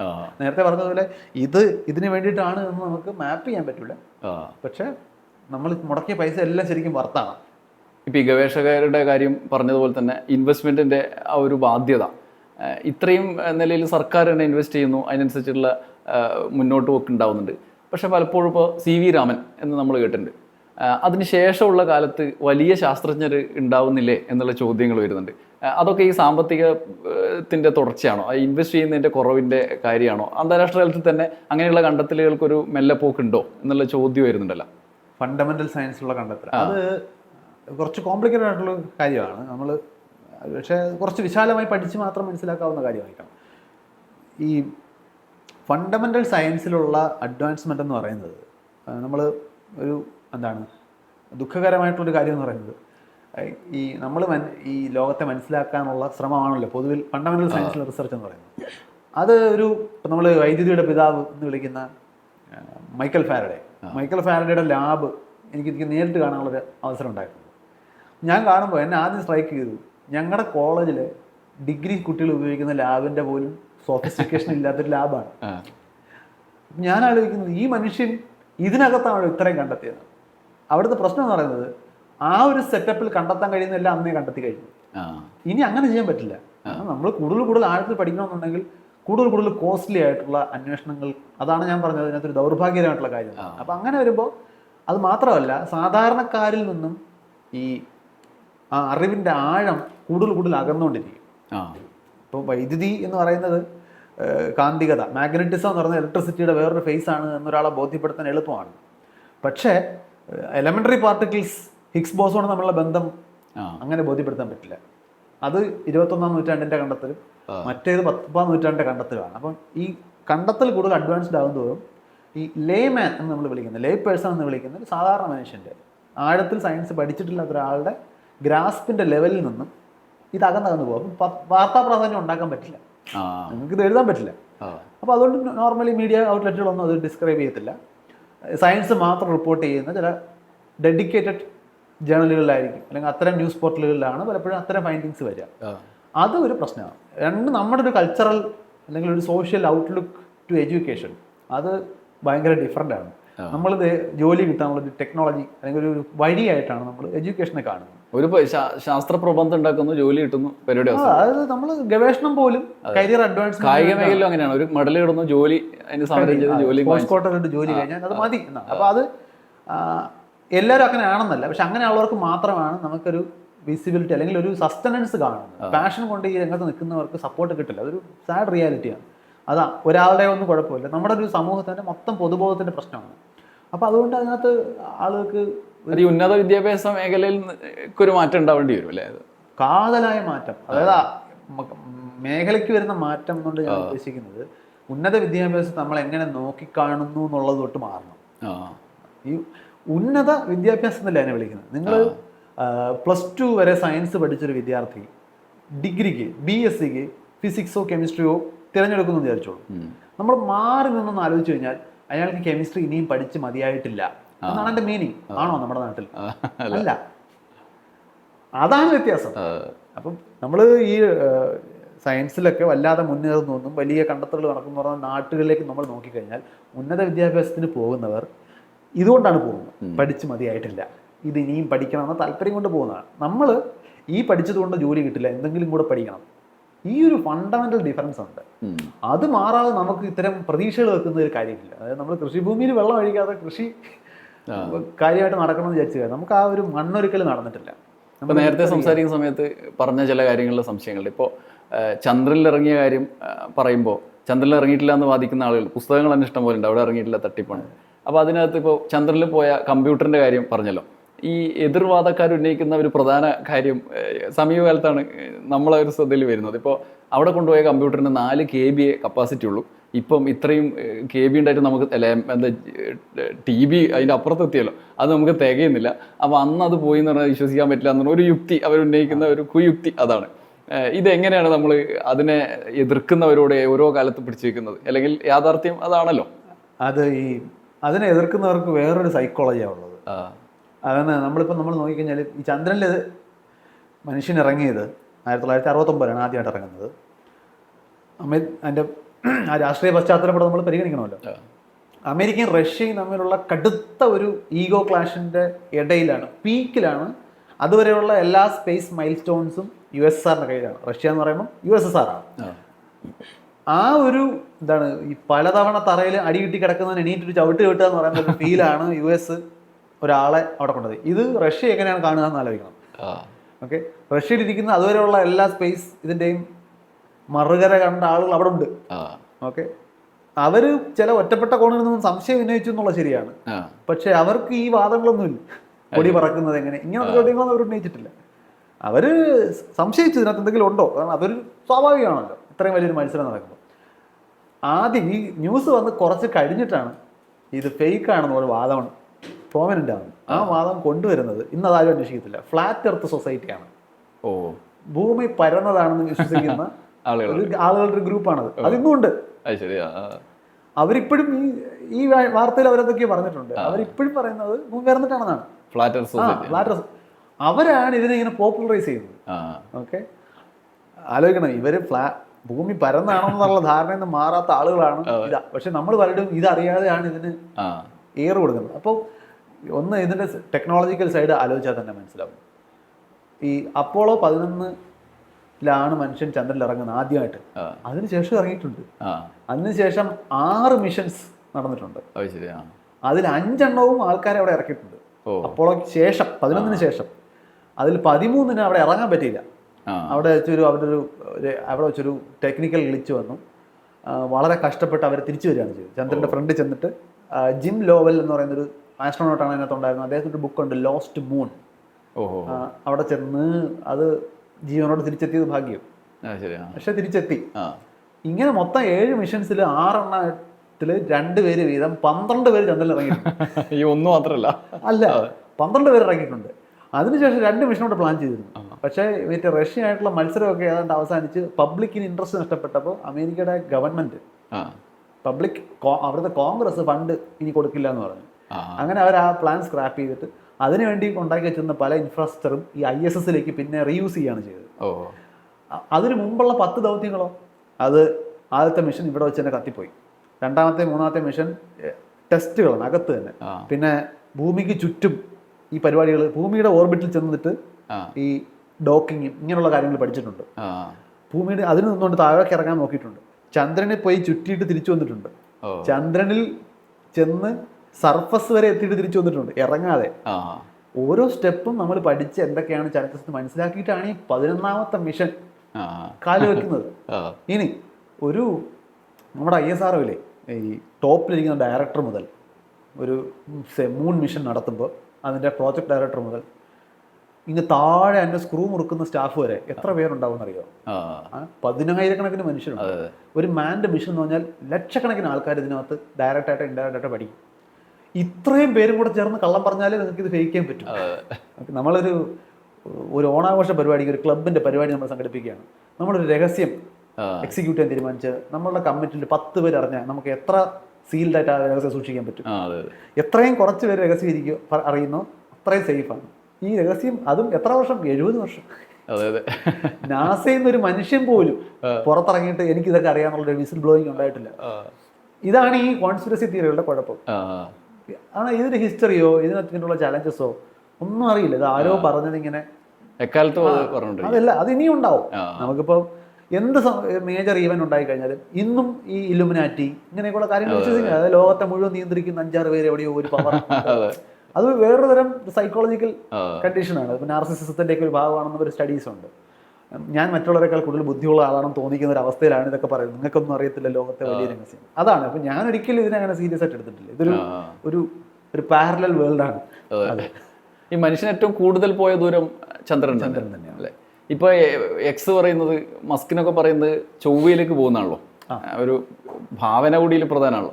അതിന്റെ സാധ്യത എത്രത്തോളം ഉണ്ട്? അത് ഏത് കാലത്ത് സാധിക്കാനുള്ള അത് അങ്ങനെ അസാധ്യമെന്ന് വിളിക്കാൻ പറ്റില്ല, പക്ഷെ ചലഞ്ചസ് ഓഫ് കോഴ്സ് വളരെ കൂടുതലാണ്. നമ്മൾ ഇന്നത്തെ ഒരു ധാരണ വെച്ചിട്ട് നമ്മൾ നേരിട്ട് മാർസിലേക്ക് പോകലുണ്ടാകില്ല. ഒരു പക്ഷെ നമ്മൾ മൂണിനെ ഒരു ബേസ് സ്റ്റേഷനായിട്ട് ഡെവലപ്പ് ചെയ്തിട്ട് അവിടുന്ന് പോകുന്നതിനുള്ള സാധ്യതകളെ കുറിച്ച് ആലോചിക്കുന്നു. പ്രത്യേകിച്ച് ഫ്യൂവലൊക്കെ റീഫ്യൂവൽ ചെയ്യാനും മൂന്നൊരു ബേസിസ്, മൂന്നിൽ കുറെ കാലത്തിന് ശേഷം പിന്നെ ഒരു റിന്യൂഡ് ഇൻട്രസ്റ്റ് വരുന്നതിന് പിന്നിലുള്ള ഒരു കാരണം അതാണ്. ചൊവ്വയിൽ പോകുന്നത് നമുക്ക് അവിടുന്ന് വെളിയേക്ക് നമ്മൾ ബേസ് സ്റ്റേഷൻ ഉണ്ടാക്കിയിട്ട് അവിടുന്ന് അങ്ങോട്ട് അങ്ങനെയുള്ള പ്ലാനുകളുണ്ട്. തീർച്ചയായിട്ടും മനുഷ്യൻ ഒരിക്കലും നമ്മൾ അന്റാർട്ടിക്കയിൽ പോകുന്ന പോലും ഇങ്ങനെ ഒരു മോഹത്തിന്റെ പുറത്താണ്, അല്ലാണ്ട് അന്റാർട്ടിക്കയിൽ ഒന്നുമില്ല. ശരിക്കും ഒരു ശാസ്ത്രജ്ഞന് നല്ല ഭാവനയാണല്ലേ, അസാധാരണമായ ഭാവന. അത് നമ്മൾ ഞാനൊക്കെ സയൻസ് പോപ്പുലറൈസേഷന്റെ ഭാഗമായിട്ട് എന്താണ് സയന്റിഫിക് മെത്തേഡ് എന്ന് പലയിടങ്ങളിലും പറയാറുണ്ട്. പഠിപ്പിക്കേണ്ട ഭാഗമായിട്ട് കരിക്കുലത്തിന്റെ ഭാഗമായിട്ട് പഠിപ്പിക്കുന്നുണ്ട്. മെത്തേഡൊക്കെ വളരെ സ്ട്രോങ് ആണ്, ആർക്കും മനസ്സിലാവും. പക്ഷെ ഇതിനകത്തൊരു ക്രിയേറ്റിവിറ്റി ഉണ്ട്. എന്തിലാണ് അതിപ്പോ ഒരു ചോദ്യം എന്തുകൊണ്ടാണ് ഇത് ഉണ്ടാകുന്നുള്ള കൗതുകം, അതിനെ അപ്രോച്ച് ചെയ്യുന്നൊരു രീതി, ഒരു ഹൈപ്പോത്തസിസ് ഉണ്ടാക്കുക, അത് ടെസ്റ്റ് ചെയ്യുക, ഇങ്ങനെയാണ് സയന്റിഫിക് മെത്തേഡ് പറയുക. പക്ഷെ ഈ കൗതുകം ഉണ്ടാക്കുക എന്ന് പറഞ്ഞാൽ അതൊരു ക്രിയേറ്റിവിറ്റി, അതൊരു ഇൻബോൺ തന്നെ ആവണമെന്നില്ല. നമ്മൾ കുറേ കാര്യങ്ങൾ കാണുമ്പോൾ, കൂടുതൽ അനുഭവങ്ങൾ ഉണ്ടാകുമ്പോൾ സ്വാഭാവികമായിട്ടും നമുക്ക് ഈ ഇങ്ങനെ കൗതുകം ഉണ്ടാവും.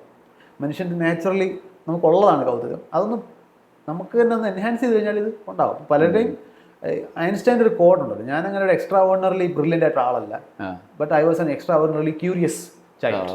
അതായത് കൗതുകമാണ് അദ്ദേഹം. ബാക്കിയൊക്കെ നമുക്ക് കൗതുകം ഉണ്ടോ, നമ്മൾ എന്ത് വിലമെടുത്ത് അതിന് കണ്ടെത്താൻ ശ്രമിക്കും. കൗതുകം ഇല്ലായപ്പോഴാണ് നമുക്ക് പേരിന് വേണ്ടി ചെയ്യുന്നതായിട്ട് മറ്റ് ഉദ്ദേശങ്ങൾക്ക് വേണ്ടിയിട്ട് ചടങ്ങ് പോലെ ചെയ്യേണ്ടി വരും. അതേ ഉള്ള വ്യത്യാസം.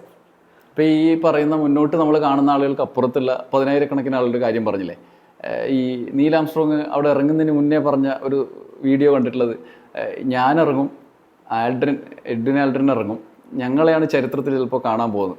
ഇവിടെ മൈക്കിൾ കോളിൻസ് വണ്ടി ഓടിക്കുന്നുണ്ട്, 10,000-കണക്കിന് പേര് അവിടെ ഉണ്ട്, അവരാണ് യഥാർത്ഥത്തിൽ ഞങ്ങളെ നിയന്ത്രിക്കുന്നത്, ഞങ്ങളെ നിന്ന് കൊടുക്കുകയാണ് എന്ന് പറഞ്ഞു. കോളിൻസിന്റെ വേറൊരു പെർസ്പെക്റ്റീവ് ഉണ്ട് അദ്ദേഹത്തിന്റെ. അതായത് ഞാൻ നേരത്തെ പറഞ്ഞു, ഇതിനകത്തൊരു സൈക്കോളജിക്കൽ സിങ്ക് ഉണ്ട് ആളുകൾ തമ്മിൽ. ഇവർ തമ്മിൽ നല്ല സൗഹൃദമായിരിക്കും, അതും കൂടെ അതിനകത്ത് ഉണ്ടാവും. എടുത്തു പറയുന്നത്, നിങ്ങളുടെ അടുത്ത 2 സുഹൃത്തുക്കൾ തിരിച്ചു വരുമെന്നോലും അറിയാതെ നിങ്ങൾ ഒറ്റയ്ക്ക് അവിടെ കഴിയുകയാണ്. അതെ, 22 മണിക്കൂറോളം. അതിൽ നിങ്ങൾ ചന്ദ്രന്റെ മറുവശത്ത് പോകുമ്പോൾ ഭൂമിയായിട്ടൊരു കമ്മ്യൂണിക്കേഷൻ പോലും ഇല്ല.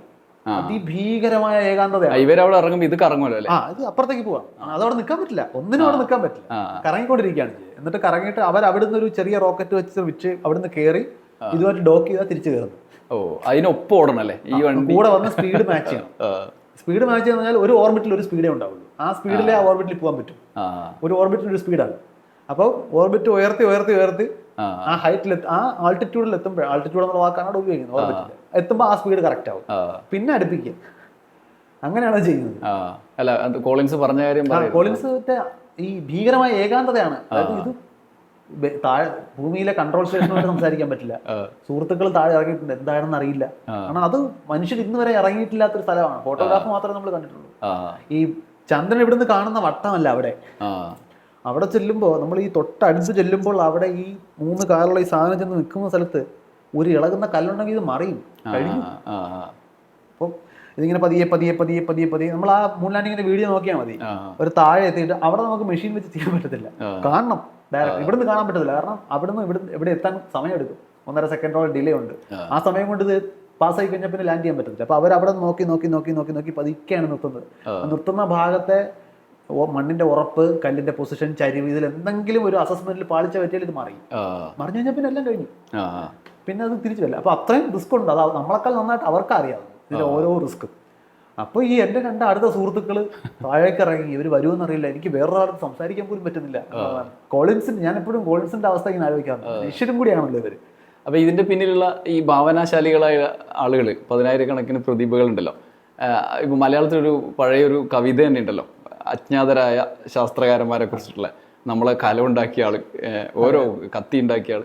അതുപോലെ തന്നെയാണല്ലോ ഇതിന്റെ പിന്നിലുള്ള ആളുകളെ എവിടെയെങ്കിലും ആദരിക്കപ്പെടുന്നുണ്ട്, അവരറിയപ്പെടുന്നുണ്ട് ശമ്പളത്തിനപ്പുറത്തേക്ക്. അത് പിൻ പോയിന്റ് ചെയ്യാൻ പാടുമാണ്.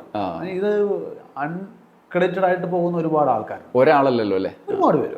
ഒറ്റയ്ക്ക് എക്സിക്യൂട്ട് ചെയ്യാൻ പറ്റുന്ന ഒരു കാര്യമേ അല്ല. ഒരുപാട് തലച്ചോറുകൾ ഒരുമിച്ച് പ്രവർത്തിച്ചാൽ മാത്രമേ ഇതൊക്കെ സാധ്യമാവൂ. അതും ആദ്യമൊക്കെ ചിലപ്പോൾ ഒരു മോഹ പദ്ധതി മാത്രമായിരിക്കും, പിന്നെ അത് അങ്ങോട്ടും ഇങ്ങോട്ടും ആളുകൾ ചേരുകയാണല്ലേ. അതെ, അത് കൺവിൻസ് ചെയ്യാനും പാടാണ്. ആ ആശയം പിന്നെ മാറും ചിലപ്പം. അതായത് ഒരു ഭയങ്കര ചിലവുമാണ്. നിങ്ങളിപ്പോൾ ഇവിടുന്ന് മുകളിലേക്ക് അയക്കുന്ന ലോഞ്ച് ചെയ്യുന്ന ഒരു സംഗതിയിൽ 1 കിലോഗ്രാമിന്റെ ഭാരം കൂടുതൽ വേണ്ടി വന്നു കഴിഞ്ഞാൽ ഇവിടെ 3 കമ്മിറ്റി ചിലപ്പോൾ പാസ്സാക്കേണ്ടി വരും ആ തീരുമാനം. കാരണം $10,000 1 കിലോ മുകളിലേക്ക് പൊക്കാൻ പിന്നെ ചിലവ് വരുന്നത്. അപ്പം അതുകൊണ്ട് ഒരു നട്ട് പോലും ഒരു വലിയ കമ്മിറ്റി ഡിസിഷൻസിന്റെ രൂപത്തിലൂടെ കയറി വരാതെ മാറ്റിയിടാൻ പറ്റത്തില്ല.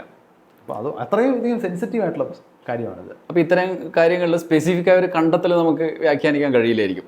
പിന്നീടുള്ള നിലയിലായിരിക്കും ഒരു ISSലെ ഒരു കണ്ടെത്തൽ, അല്ലെങ്കിൽ ചൈനയുടെ സ്പേസ് സ്റ്റേഷനിലെ കണ്ടെത്തൽ. പക്ഷേ ഇതിന്റെ നേട്ടങ്ങൾ നേരിട്ട് അവർ വിശകലനം ചെയ്യുന്നുണ്ടാവില്ലേ ഓരോ രാജ്യവും? തീർച്ചയായിട്ടും. അതാണ് ഞാൻ പറയുന്നത്. നമ്മൾ ഒരു അറിവാണ് കണ്ടെത്തുന്നത്. ഇപ്പോൾ ഒരു ചെടി വളരുന്നതിനെ കുറിച്ചുള്ള ഒരു അറിവ് നാളെ വേറൊരു കൃഷിയിലായിരിക്കും ചിലപ്പോൾ ഉപയോഗപ്പെടുന്നത്. അവർ ചെയ്യുന്നത് ഞങ്ങൾ സ്പേസിൽ പോയി പഠിച്ച കാര്യം ഉപയോഗിക്കുന്ന മട്ടിലല്ല. ചെടി വളരുന്നതിനെ കുറിച്ചുള്ള ഇന്ന അറിവ് ഇന്ന സ്ഥലത്തുണ്ട്, അത് ചിലപ്പോൾ എവിടുന്ന വന്നൊന്നും അവർ ശ്രദ്ധിക്കുന്നുണ്ടാവില്ല. അങ്ങനെ എനിക്കത് ഉപയോഗിക്കാം. നമ്മൾ ഉപയോഗിക്കുന്ന എല്ലാ ടെക്നോളജികളും അങ്ങനെയാണ്. നമ്മൾ ഇപ്പോൾ ഒരു മെഡിക്കൽ ഇമേജിങ് ടെക്നോളജിയിൽ പോയി കഴിഞ്ഞാൽ ആദ്യമായിട്ട് എക്സ്റേ കണ്ടുപിടിച്ച ആളിൻ്റെ വികാരം, അതിൻ്റെ പേര് എക്സ്റേ എന്ന് വന്നതിന് തന്നെ അതെന്താ സംഗതി മനസ്സിലാവുന്നതുകൊണ്ടാണ് റോൺജൻ അതിന് എക്സ്റേ എന്ന് പേരിടുന്നത്. പുള്ളി വേറൊരു കാര്യം അന്വേഷിച്ചിട്ടുണ്ട്. അപ്പം അങ്ങനെ നമ്മൾ പ്രകൃതിയെ കുറിച്ചിട്ടുള്ള അറിവ് കിട്ടിക്കഴിഞ്ഞാൽ പൊതുവെ നമ്മളങ്ങനെ ഇതാരാണ് എന്തിനു വേണ്ടിയാണ് കണ്ടുപിടിച്ചതെന്ന് അന്വേഷിക്കത്തില്ല. ആ അറിവ് നമ്മളങ്ങ് ഉപയോഗിക്കുകയാണ്, അവൈലബിൾ അറിവ്. അങ്ങനെയാണ് പൊതുവെ ഇതെല്ലാം നമ്മുടെ ജീവിതത്തിന്റെ ക്വാളിറ്റിയെ മാറ്റി മറിച്ചിട്ടുള്ളത്.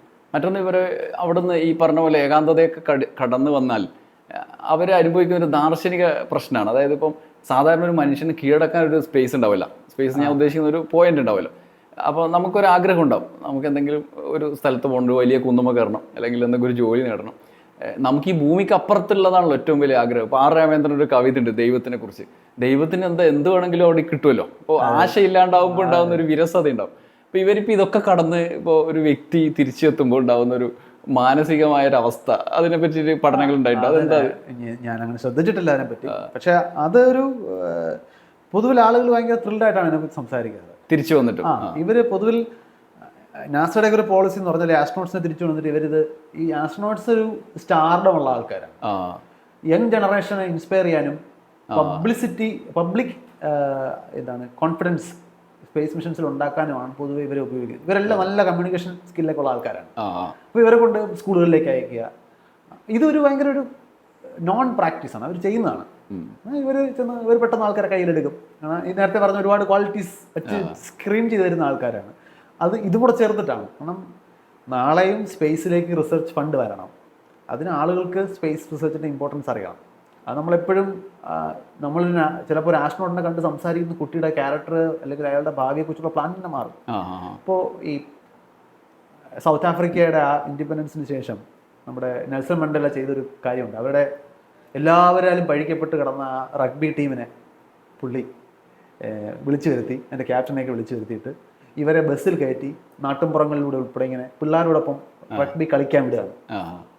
ആ ഒരു പിന്നെ ഈ ആളുകളെ കണ്ടപ്പോൾ ആളുകൾക്ക് പെട്ടെന്ന് ഇവരുടെ അടുത്തൊക്കെ ഒരു അടുപ്പം വരികയും പബ്ലിക്കിൻ്റെ കോൺഫിഡൻസ് കണ്ടപ്പോൾ പ്ലേയേഴ്സിന് കോൺഫിഡൻസ് വരികയും അങ്ങനെ ഇവർ സൗത്ത് ആഫ്രിക്ക എന്ന് പറഞ്ഞ ഇൻഡിപെൻഡന്റ് രാജ്യം ആദ്യമായിട്ടൊരു റഗ്ബി ചാമ്പ്യൻഷിപ്പിൽ ജയിക്കുകയും ചെയ്യുമ്പോൾ വരുന്നൊരു മണ്ടേലയുടെ ഒരു പ്ലാനാണ്. അത് ഇൻവിക്ടസ് എന്ന് പറഞ്ഞിട്ട് ക്ലിന്റ് ഈസ്റ്റ്വുഡ് അതിന് സിനിമയായിട്ട് ഡയറക്റ്റ് ചെയ്തിട്ടുണ്ട്. അപ്പം ഞാനതൊരു എക്സാമ്പിളായിട്ട് പറഞ്ഞു. ഇതൊരു വലിയൊരു സയൻസിനെയും സൊസൈറ്റിയെയും നമ്മൾ ബ്രിഡ്ജ് ചെയ്യാൻ പറ്റുന്ന ഒരു നല്ലൊരു ടൂളാണ്. അപ്പം ഇവരുടെയൊക്കെ ലൈഫ് ആ രീതിയിൽ ഒരു പക്ഷേ അപ്പോൾ അതിൽ ഒരു ഫുൾഫിൽമെൻറ്റ് ഫീൽ ചെയ്യുന്ന ആൾക്കാരുണ്ടാവും. കാരണം സ്പേസിൽ പോയിട്ട് വന്നു കഴിഞ്ഞാൽ നമ്മൾ ജീവിക്കുന്ന ഭൂമിയെ വേറൊരു രീതി കണ്ട മനുഷ്യരാണ്. അവർക്ക് വ്യത്യസ്തമായ ആസ്വാദനമായിരിക്കും ഉണ്ടാവുക. അതെ അതെ. അത് ഞാൻ നേരത്തെ പറഞ്ഞ അപ്പോളോ 13 എന്ന് പറഞ്ഞ മിഷൻ, അതും ഒരു സിനിമയായിട്ടുണ്ട്. ടോം ഹാങ്ക്സ് ആണ് അതിനകത്ത് ജിം ലോവലായിട്ട് അഭിനയിക്കുന്നത്. അതിനകത്തൊരു സീനുണ്ട്. അത് ഈ ചന്ദ്രന് ചുറ്റും ചെന്ന് കറങ്ങുമ്പോൾ ഈ നായകൻ തള്ളവരിൽ വെച്ച് ഭൂമിയെ ഇങ്ങനെ മറയ്ക്കും. സൂര്യനെ അങ്ങനെ ആ മറയ്ക്കുന്നൊരു ഭൂമിയെ പൂർണ്ണമായിട്ട് മറക്കാൻ പറ്റില്ല. പക്ഷെ ഇതുപോലൊരു നമ്മുടെ മുഴുവൻ ലോകം, നമുക്കറിയാവുന്ന മുഴുവൻ ചരിത്രത്തെയും ഉൾക്കൊള്ളുന്ന ഒരു ലോകമാണ്. അതിനെ നമുക്കിങ്ങനെ മറക്കാൻ പറ്റുക. അതൊരു വലിയൊരു അതൊക്കെ ഒരു സ്പിരിച്വൽ അനുഭവം തന്നെ ആയിരിക്കണം. അപ്പം അതൊക്കെ ഒരു ചെറിയ ചെയ്യുന്നുണ്ടാവും അവർ വരുന്നത്. അത് ചോദ്യം തന്നെ ഞാനൊന്ന് അതിനെക്കുറിച്ചൊന്ന് വായിക്കണം. ഇങ്ങനെയുള്ള മുന്നേറ്റങ്ങൾ പലപ്പോഴും രാജ്യങ്ങളുടെ വലിപ്പമോ സാമ്പത്തിക ശക്തിയോ എന്നുള്ള വ്യത്യാസം ഇല്ലാതെയും നടക്കുന്നുണ്ട്. ഇപ്പോൾ അമേരിക്ക എന്നുള്ളതിനപ്പുറത്ത് ഇപ്പോൾ ഇസ്രായേൽ വളരെ ചെറിയ രാജ്യം, എനിക്കൊന്ന് സാമ്പത്തിക അടുത്തറിയും ഒരു കാലത്ത് ഇന്ത്യ പോലെയൊക്കെ തന്നെ ആയിരുന്നിരിക്കും. ഇസ്രായേൽ പുതിയ കാലത്ത് ഇപ്പോൾ അയൺ ഡോം പോലെ കണ്ടുപിടിക്കുന്നു. മറ്റ് ശാസ്ത്രമേഖല വ്യത്യസ്തമാണെങ്കിൽ നമ്മളെപ്പോലെ രാജ്യങ്ങൾ ഈ മൂന്നാം ലോക രാജ്യം എന്നുള്ള സ്വഭാവത്തിൽ നിന്ന് മാറിക്കൊണ്ടിരിക്കുന്നു എന്ന് പറയുമ്പോഴും അങ്ങനെയുള്ള നിലയിലേക്ക് പോകാൻ പറ്റാത്തത് എന്തായിരിക്കും?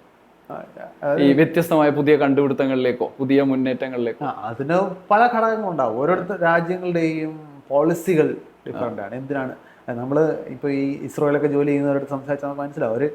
ഒരു മിഷൻ കൺസീവ് ചെയ്തിട്ട് ഇതിന് പാർലമെന്റിന്റെ അംഗീകാരം നേടുക എന്ന് പറയുന്നത് ചെറിയ കാര്യമല്ല. കാരണം ഈ സ്പേസിന്റെ ഇമ്പോർട്ടൻസ് ഒന്നും പറഞ്ഞ് കൺവിൻസ് ചെയ്യാൻ പറ്റുന്നവരായിക്കൊള്ളണമെന്നില്ല പൊളിറ്റീഷ്യൻസ്. അപ്പോൾ അവരെ ഇതിന്റെ പ്രാധാന്യം കൺവിൻസ് ചെയ്യാന്ന് പറയുന്നത് ഭയങ്കര ടഫ് ടാസ്ക്കാണ്. ഇവിടെ മാത്രമല്ല, ജനാധിപത്യമുള്ള എല്ലാ രാജ്യങ്ങളിലും ഈ ഒരു ഗ്യാപ്പ് അവിടെ ഉണ്ടാവും. കാരണം ഇതിന് ഫണ്ട് വരേണ്ടത് ഒരു ഗവൺമെന്റിൽ നിന്നാണല്ലോ. ഈ ഗവൺമെന്റിന് ഈ ഒരു റെസിസ്റ്റൻസ് ഉണ്ടാവും ആളുകളുടെ ഭാഗത്ത്. ആളുകൾ കൺവിൻസ്ഡ് അല്ലെങ്കിൽ റെസിസ്റ്റൻസ് ഉണ്ടാവും. ഒരുപക്ഷെ ഈ പ്രൈവറ്റ് പ്ലെയേഴ്സിനെ പ്രോത്സാഹിപ്പിക്കാനുള്ള ഡിസിഷൻ പോലും അതിന്റെ പുറത്താണ്. കാരണം അവർക്കൊരു ഇത്ര ഒരു റെസ്ട്രിക്ഷൻ ഇല്ല. അവർക്ക് നേരിട്ട് അതിന്റെ ഔട്ട്കമ്മിനെ കുറിച്ച് അവർ കൺവിൻസ്ഡ് ആണെങ്കിൽ അവർ ഇൻവെസ്റ്റ് ചെയ്യാൻ തയ്യാറായിരിക്കും. അപ്പം അങ്ങനെയുള്ള പല ഡിഫറൻസും കൊണ്ടാണ് പലപ്പോഴും ചെയ്യാത്തത്. ഇപ്പം UAE-ക്കും ഒക്കെ സ്പേസ് പ്രോഗ്രാമും സ്പേസ് പോയ ആൾക്കാരും ഒക്കെ ഉണ്ട്. ചൈനയാണ് ഈ കൂട്ടത്തിൽ വേറെ ആരുമായിട്ട് സഹകരിക്കാതെ സ്വന്തം നിലയ്ക്ക് ഇതൊക്കെ ചെയ്തുകൊണ്ടിരിക്കുന്ന ആൾക്കാർ. ഈ മുമ്പ് ആനന്ദിന്റെ ആത്മകഥയിൽ പെട്ടെന്ന് പറഞ്ഞപ്പോൾ ഓർമ്മ വന്നൊരു കഥ, മൂപ്പർക്ക് പുറത്തുനിന്ന് ഒരു കമ്പ്യൂട്ടർ USSR എന്ന് പറഞ്ഞൊരു കമ്പ്യൂട്ടർ സമ്മാനമായിട്ട് കിട്ടി. സമ്മാനമായൊക്കെ ആവശ്യമാണല്ലോ. അപ്പോൾ അത് കൊണ്ടുവന്ന സമയത്ത് എയർപോർട്ടിൽ തടഞ്ഞു വെച്ചു. എന്നിട്ട് ഇത് എന്താണ് സാധനം, അത് പരിശോധിക്കണം. അപ്പോൾ ഇയാളോട് ഇങ്ങനെ കിട്ടിയതാണ്. അപ്പോൾ മൂപ്പര് പറഞ്ഞു അത് കുഴപ്പമുള്ളതല്ല. അപ്പോൾ അവർ ഇത് ഇതിനകത്തെന്താണെന്ന് മനസ്സിലാവാണ്ട് വിടാൻ പറ്റില്ല. എന്നിട്ട് ഇത് പരിശോധിക്കാനുള്ള സംവിധാനം നമ്മുടെ അടുത്തില്ല. എന്നിട്ട് ഇത് വാങ്ങിച്ച് അവർ കൊണ്ടുപോയി ആഴ്ചകളോളം വെച്ചിട്ട് ആണ് അയാളെ കയ്യിൽ കൊടുത്തേക്കുന്നത്. ശരിക്കും അന്നല്ല കേട്ടോ, ഇന്നും പലപ്പോഴും നടക്കുന്നത്. ഞാനൊക്കെ ഈ റിസർച്ചിൻ്റെയൊക്കെ സമയത്ത് നമുക്ക് നമ്മുടെ സ്ഥാപനത്തിലേക്കൊക്കെ ചില സയന്റിഫിക് എക്യുപ്മെന്റ് ഒക്കെ നമ്മൾ ഇമ്പോർട്ട് ചെയ്യേണ്ടി വരുമ്പോൾ ഇതിന്റെ ഈ കസ്റ്റംസിനെയൊക്കെ കൺവിൻസ് ചെയ്യാൻ ഇത് എന്തിനുള്ളതാണെന്ന് കൺവിൻസ് ചെയ്ത് ഭയങ്കര ബുദ്ധിമുട്ടാണ്. ഒരു ഗവൺമെന്റ് ഇൻസ്റ്റിറ്റ്യൂഷൻ ആയിരുന്നിട്ട് പോലും കൺവിൻസ് ചെയ്യാൻ വലിയ ബുദ്ധിമുട്ടാണ്. അത് സ്വാഭാവികമാണ്. കാരണം ഭയങ്കര സ്പെഷ്യലൈസ്ഡ് ആയിട്ടൊരു സംഗതിയാണ്. സാധാരണ മനുഷ്യർക്ക് അത് കാണേണ്ടി വരില്ല. അതുകൊണ്ട് അവർക്ക് പരിചയം ഉണ്ടാവില്ല. അപ്പൊ ആ ഉദ്യോഗസ്ഥരുടെ ജോലി എന്ന് പറയുന്നത് ഇതിന്റെ സേഫ്റ്റി ഉറപ്പിക്കാനുള്ളതാണ്.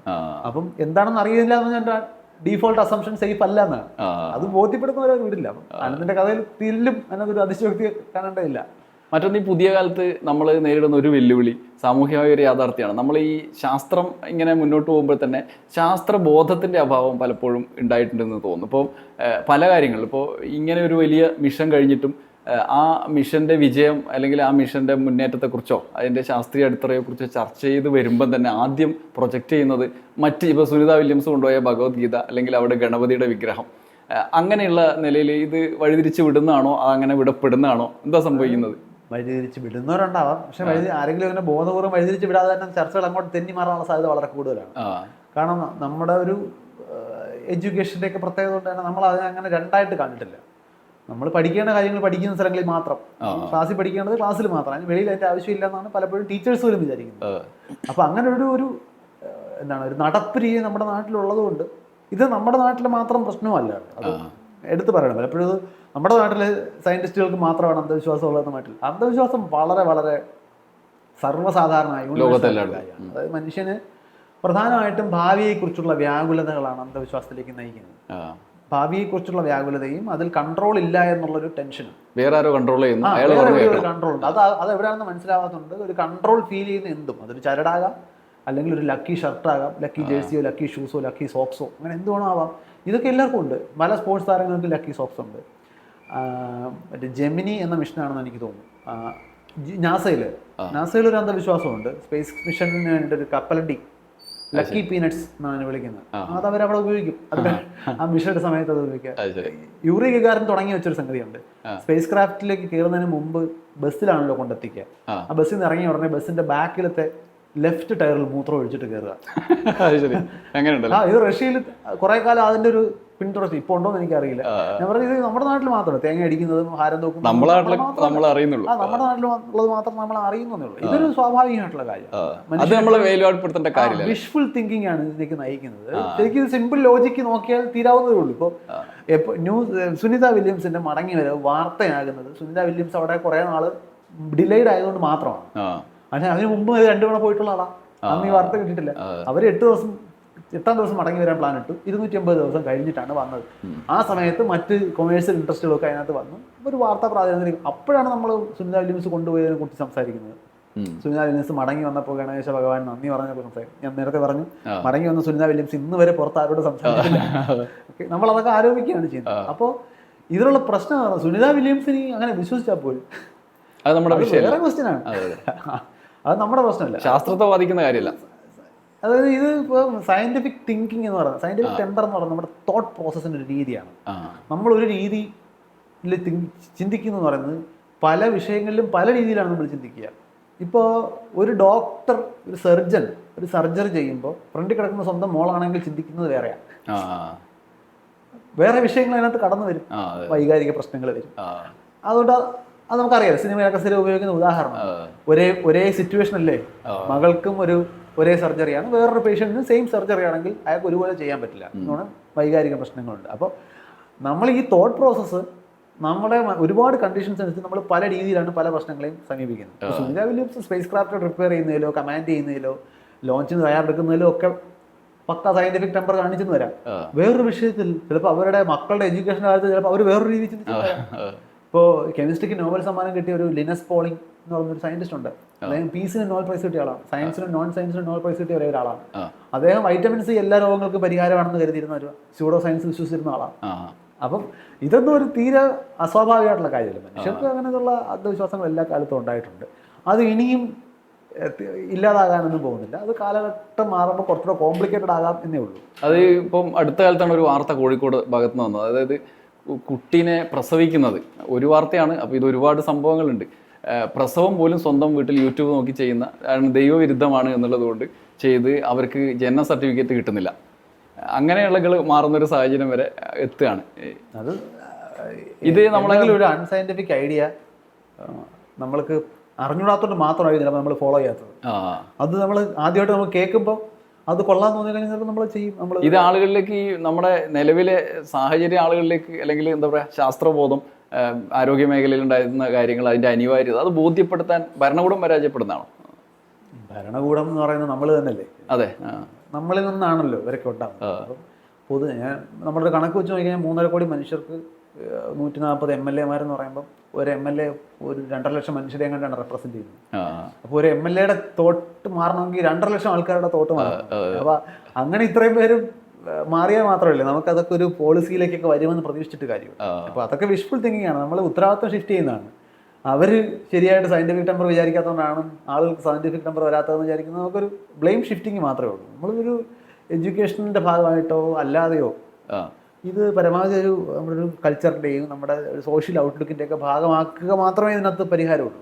നമുക്ക് വിശദമായി മറ്റൊരു ചർച്ചയ്ക്ക് വിധേയമാക്കേണ്ടതാണ്. നമ്മൾ സ്പേസിലാണല്ലോ പ്രധാനമായിട്ട് ചർച്ച തുടങ്ങിയത്. അപ്പോൾ ഈ സ്പേസിൽ അവസാനത്തെ ഒരു ചോദ്യം, ഇനി ഒരു വലിയ സംഭവം എന്തായിരിക്കും? ഏത് മട്ടിലാണ് ഇത് മുന്നോട്ട് പോവുക? ഇനി ഒരു ബ്രേക്ക് ത്രൂ എന്ന് പറയുന്നത് നമ്മൾ മാഴ്സിൽ പോകുന്നത് തന്നെയായിരിക്കും. കാരണം ഇനി ഒരു ന്യൂസ് ഹെഡ്ലൈൻ ആകാൻ പോകുന്നത്. ബാക്കിയൊക്കെ ടെക്നോളജിക്കലി ഇനി ഒരുപാട് കാര്യങ്ങളൊക്കെ സംഭവിക്കാം. ശരിക്കും നമ്മുടെ ലോഞ്ചിങ്ങിലൊക്കെ ഉള്ള നമ്മുടെ സാങ്കേതികതയുടെ പുരോഗതി മറ്റ് സാങ്കേതിക ഭാഗങ്ങളിലുള്ള പുരോഗതി അപേക്ഷിച്ച് സ്ലോ ആണ്. എനർജി മാനേജ് ചെയ്യുന്ന കാര്യത്തിലൊക്കെ നമുക്ക് ഒരുപാട് നമ്മൾ നോക്കിയാൽ മതി. നമ്മളൊരു 10-15 കൊല്ലം മുമ്പ് നമ്മൾ മൊബൈൽ ഫോൺ ഉപയോഗിക്കുമ്പോൾ അത് ഒരാഴ്ചയിലൊരിക്കൽ ചാർജ് ചെയ്താൽ മതി. ഇന്ന് മൊബൈൽ ഫോൺ സാങ്കേതിക വിദ്യ കണ്ടിൽ നോക്കിക്കഴിഞ്ഞാൽ ഭയങ്കരമായിട്ട് അഡ്വാൻസ് ആയി, സ്മാർട്ട് ഫോൺ ആയി, 5G ആയി. പക്ഷെ അതിന്റെ ബാറ്ററി ലൈഫ് കുറഞ്ഞിട്ടേ ഉള്ളൂ. ഉച്ചയാകുമ്പോൾ ചാർജ് തീരും. അതെ, അതിന്റെ കാരണം പറഞ്ഞാൽ ബാറ്ററി വീക്കായതല്ല, ഈ എനർജി യൂസ് കൂടി. അതിനോടൊപ്പം പിടിച്ചു നിൽക്കാൻ ബാറ്ററിയിലുള്ള ഡെവലപ്മെന്റിന് പറ്റിയില്ല. അതുകൊണ്ടാണ് സംഭവം. അപ്പം നമുക്ക് ഇനിയും അങ്ങോട്ട് ബ്രേക്ക് ത്രൂ കിട്ടാത്ത കുറേ മേഖലയുണ്ട്, ലോഞ്ച് അങ്ങനെ. പക്ഷെ അതിൽ നിന്ന് വരുന്ന ബ്രേക്ക് ത്രൂസ് ഒരു പക്ഷേ വലിയൊരു വാർത്ത ഇങ്ങനെ ആയിക്കോളുന്നില്ല. കാരണം ഒരു പുതിയ സംഗതി വന്നു, അതുകൊണ്ട് ലോഞ്ച് സ്പീഡ് ഇത്ര കൂട്ടാം അല്ലെങ്കിൽ ത്രസ്റ്റ് ഇത്ര കൂട്ടാം, അതൊരു വാർത്തയിൽ വായിക്കാൻ സാധ്യതയില്ലല്ലോ ആൾക്കാർ. പക്ഷെ മനുഷ്യൻ ആദ്യമായിട്ട് മാഴ്സിൽ ചെന്ന് ഇറങ്ങിയെന്ന് പറഞ്ഞാൽ വൻ വാർത്തയായിരിക്കും. അന്നും അത് ഫേക്കാണെന്ന് പറയുന്ന ആൾക്കാരെല്ലാം ഉണ്ടാകുമായിരിക്കും. തമാശ എന്ന് പറയുന്നത് 1969 വീഡിയോ ഫേക്കാണെന്ന് പറയുന്ന ആൾക്കാർ, 69 ഫേക്ക് വീഡിയോ ഉണ്ടാക്കിയെന്ന് വിശ്വസിക്കുന്ന ആൾക്കാർ ഇന്നിറങ്ങുന്ന വീഡിയോ ഒറിജിനലാണെന്ന് വെച്ച് ഷെയർ ചെയ്യാം. നമ്മൾ അങ്ങനെ ഒരു വൈരുദ്ധ്യത്തിന്റെ കാലത്തോടെയാണ് ജീവിക്കുന്നത്. ഇത്രയും നേരം നമ്മൾ സംസാരിച്ച് ഒരു എന്താ പറയുക സമ്പന്നമായ ഒരു ഇൻ്റർവ്യൂ ആണ് ശരിക്കും. പ്രേക്ഷകർക്ക് വേണ്ടി ഒരു കാര്യം കൂടി പറയാണ്. വൈശാഖൻ തമ്പിയുടെ ഒരു യൂട്യൂബ് ചാനലിൽ അദ്ദേഹം എനിക്കൊന്ന് ദിവസം ഇല്ലെങ്കിലും ആഴ്ചയിലൊന്നെങ്കിലും ഒരു വീഡിയോ ശാസ്ത്ര മേഖലയുമായി ബന്ധപ്പെട്ടിട്ടുണ്ട്. അങ്ങോട്ട് പോയാൽ ഗംഭീരമായ വീഡിയോകൾ കാണാം. അതുകൊണ്ട് ഇത്രയും നേരം ഇങ്ങനെയെങ്കിലും നമുക്ക് വിശദീകരിക്കാൻ കഴിഞ്ഞതിൽ വലിയ സന്തോഷം. ടോക്ക് ഷോയുടെ മറ്റൊരു എപ്പിസോഡുമായി അടുത്ത തവണ വീണ്ടും വരാം. നന്ദി, നമസ്കാരം.